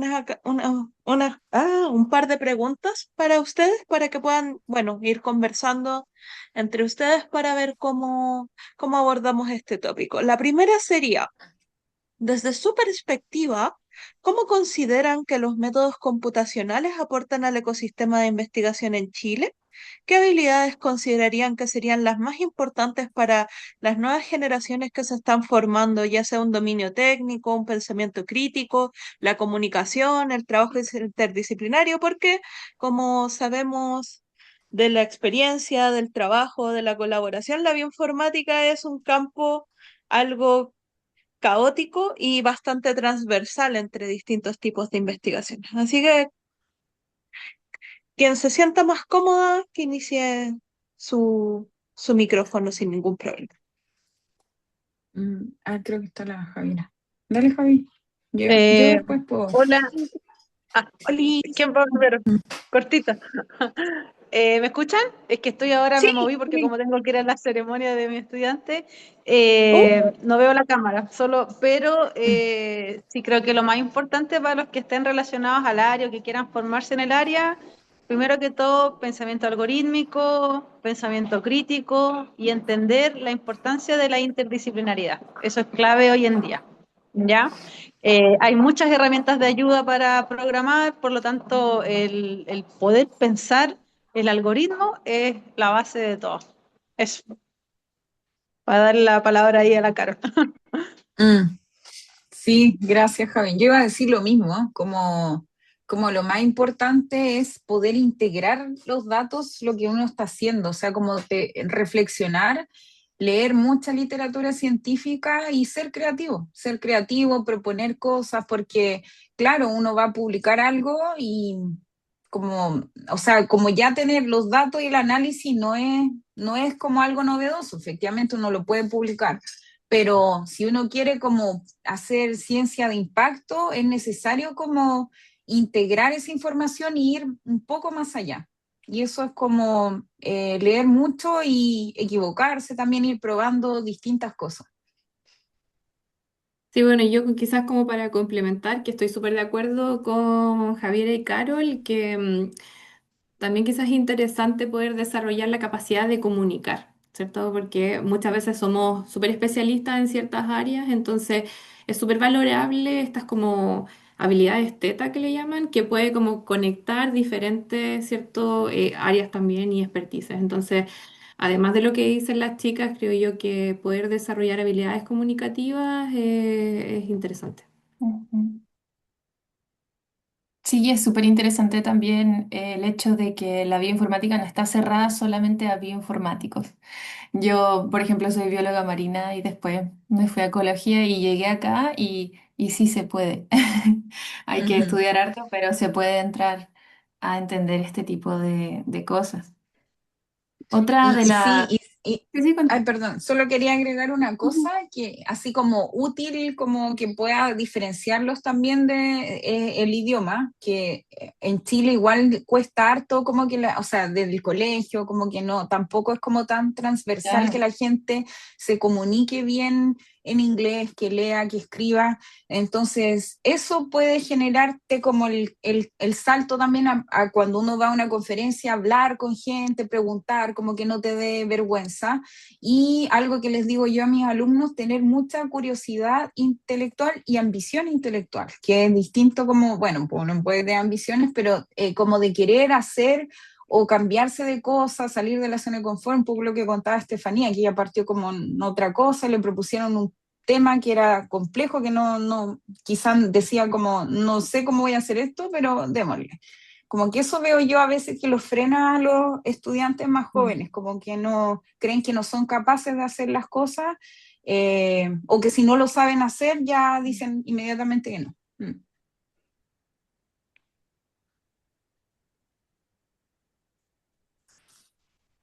Y, por ejemplo, en la proyección, así como a nivel país, ¿de qué manera ustedes o en qué áreas ven que podría llevarse o proyectar la bioinformática?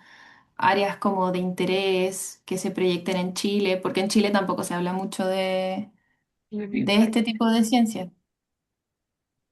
Yo creo, no sé si puedo partir yo creo que en todas las áreas en Sí, realidad es como adelante. útil en Ya. todo. Eh, y creo yo que a nosotros como esta mirada como más biológica, ¿cierto? Como cuando uno tiene esta formación más de biología, este como del laboratorio mojado que conversaba, el poder realizar biología cuantitativa, que es como el análisis en el fondo más bioinformático, es súper, súper interesante porque eso le da un valor agregado a los datos. O sea, por ejemplo, no es lo mismo realizar un análisis de microscopía, por ejemplo, a cuantificar esa microscopía, porque muchas veces esos fenómenos que uno logra ver, describirlos cuantitativamente, tiene otro valor. Y yo creo que eso, por eso la bioinformática ahí tiene mucho, mucho que aportar.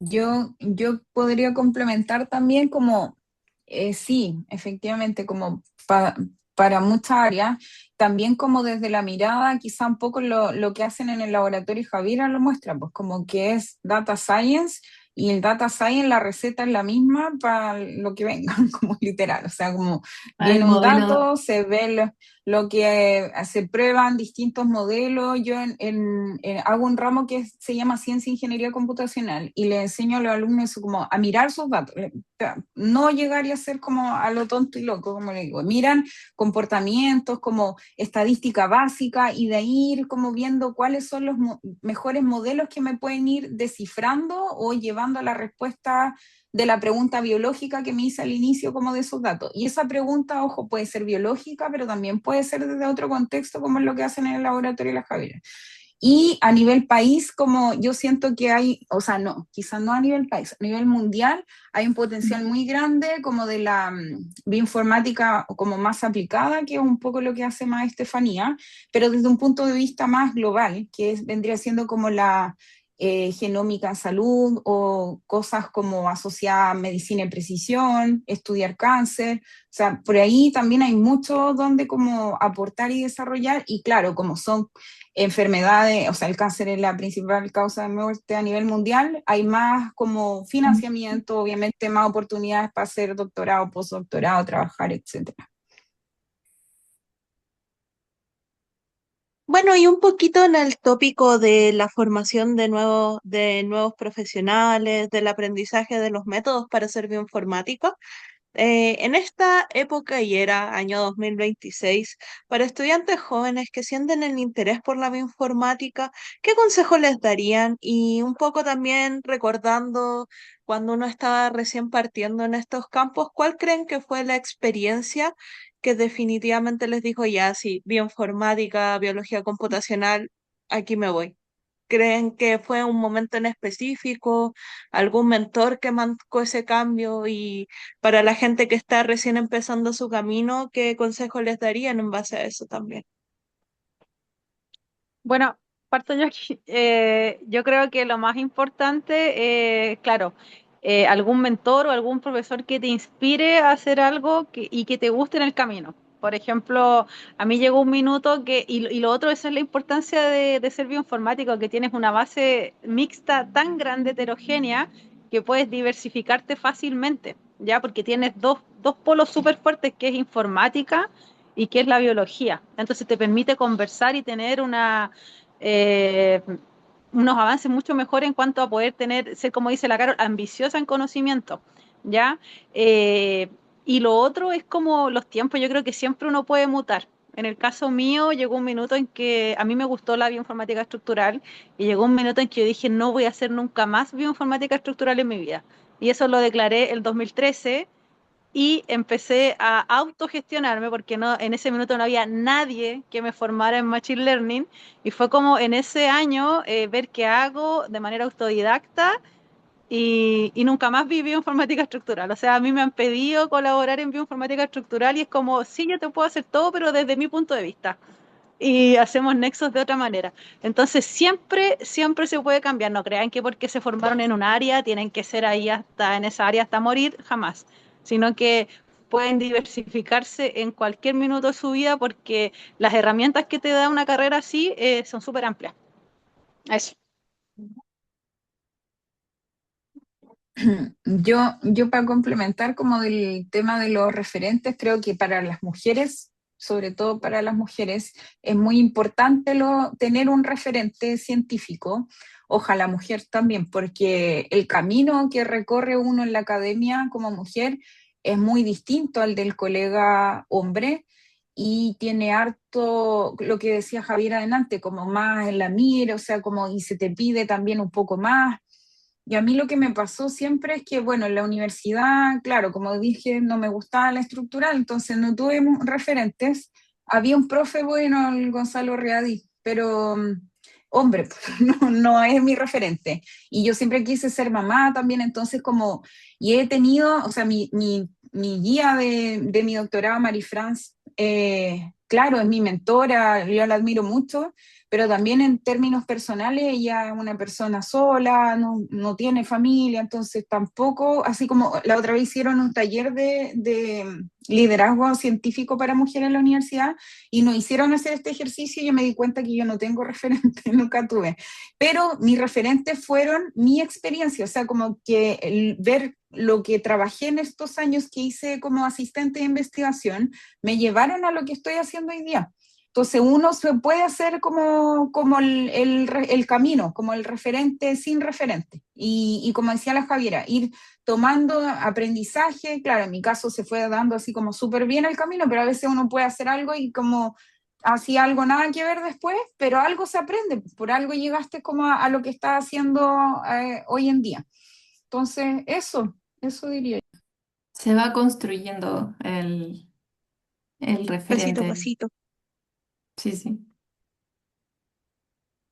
Sí, quizás para terminar nomás que les tiene que gustar. Eso yo creo que hay que disfrutarlo. Yo creo que en mi caso, por ejemplo, me llegan estudiantes que les gusta y que no les gusta y yo a ninguno lo obligo. Entonces, si no les gusta hacer análisis de datos, ya está. Pero si te gusta, sí. O sea, tiene que gustar, tienes que disfrutarlo.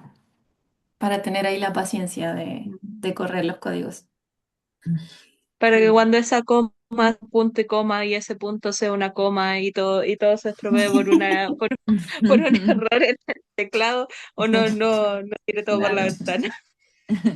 Exacto. Yo creo que podríamos hacer la pregunta última, esta de mirando hacia el futuro, para cerrar el evento, que dice más o menos así. ¿Cómo imaginan la bioinformática en los próximos 5 a 10 años? ¿Qué rol les gustaría tener en esa construcción? ¿Hacia dónde vamos más o menos en la bioinformática? ¿Cómo lo ven ustedes? Oye, me tengo que retirar. Así que Sí. Gracias, muchas Javiera, gracias. por participar. Muchas Chao, gracias por Javiera. todo. Muchas Ahí Gracias, les gracias. Javiera. estaré. Chao. Ya, ahí, Felicidades por el cuídense. Gracias por evento. todo. Chao.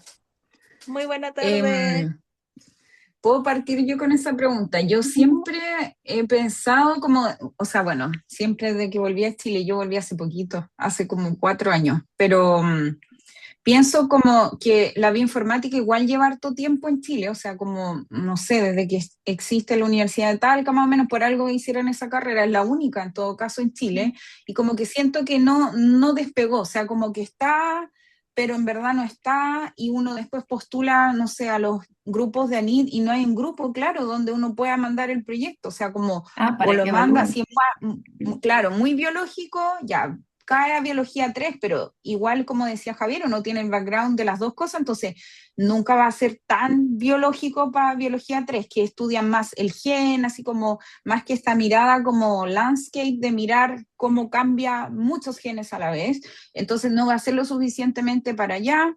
Si te vas a ingeniería 3 que el otro como que puede ser, tampoco es tan ingenieril a veces el proyecto, entonces no cae.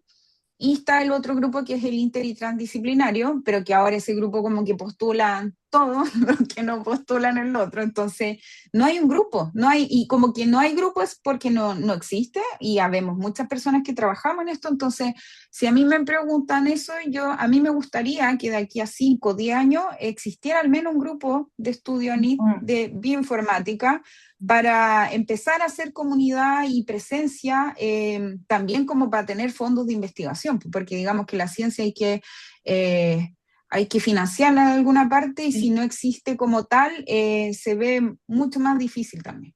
Bueno, y agregar, me preguntan, sí, antes de que continúen, a pesar de todos estos desafíos, ¿cuál es la motivación en el fondo personal de cada una para continuar en este camino?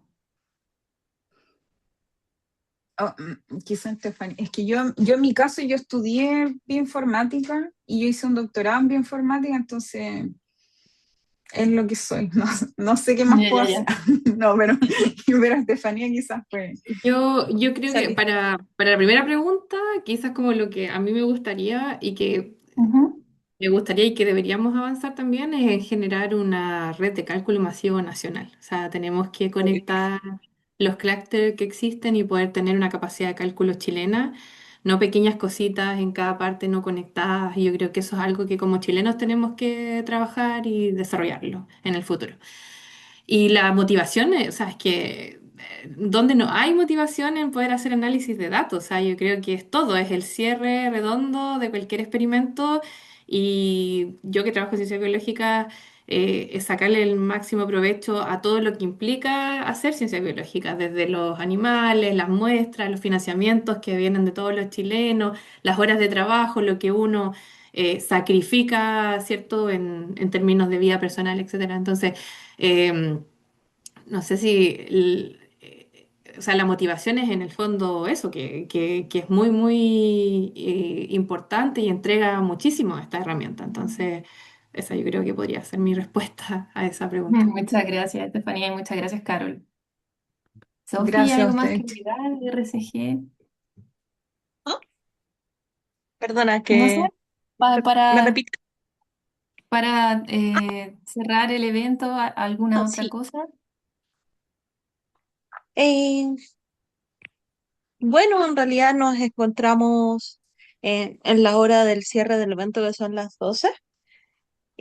Agradecemos mucho a nuestras invitadas, agradecemos mucho también a las personas que estuvieron conectadas durante distintos trayectos de este evento. Aclaramos también que el propósito de la iniciativa de Mujeres Bacanas, que estamos ya en su cuarto año, bueno, en su cuarta edición, es también el visibilizar a las investigadoras en los campos de bioinformática y biología computacional a lo largo de Chile, y bueno, felicitar siempre a nuestras mujeres bacanas por seguir liderando lo que es la investigación en distintas áreas del conocimiento a partir de la biología computacional e informática, en especial con un toque femenino, que es lo que ciertamente se necesita en este campo cada cierto Es muy tanto. importante, sí. Es muy importante. Por lo El general, propósito, claro. sí, dale. No. No, lo que iba a comentar es que a veces cuando uno va a estos grupos de informática, talleres, somos muy poquitas las mujeres, pero ahí estamos. Pero siempre hay una por lo menos. Y la Sí. idea es seguir visibilizando a todas y cada una de las investigadoras que van formándose, generando sus grupos, y también y también estas iniciativas nos ayudan a conocernos entre nosotras, entre las chicas que estamos aquí en Chilito haciendo biología computacional y bioinformática. Como siempre, les agradecemos por asistir. Este conversatorio también y los recursos presentados van a estar disponibles en el canal de YouTube del RCG Chile. Y siempre estén atentos a nuestras redes sociales, porque siempre estamos compartiendo nuevas iniciativas, nuevos conversatorios, nuevos cursos y nuevos eventos, así como distintos posts mencionando tanto papers de interés en el rubro, como también ciertas iniciativas y becas que ocasionalmente también vamos compartiendo en nuestras redes sociales. Y le agradecemos mucho a la doctora Estefanía, a la doctora Carol por su presencia en esta instancia, y con esto damos el cierre al evento. Muchas Muchas gracias gracias. a todas. Gracias, gracias. Gracias, Gracias por la gracias a ustedes. invitación. Chao, que estén bien. Chao. Gracias. Chao. Ya, muchas gracias Chao. por Que su les vaya participación. bien, muchas Gracias, Almendra, gracias. gracias, Sofi, por Éxito en todo. todos los proyectos. Hay Le que pongo stop. detener la grabación.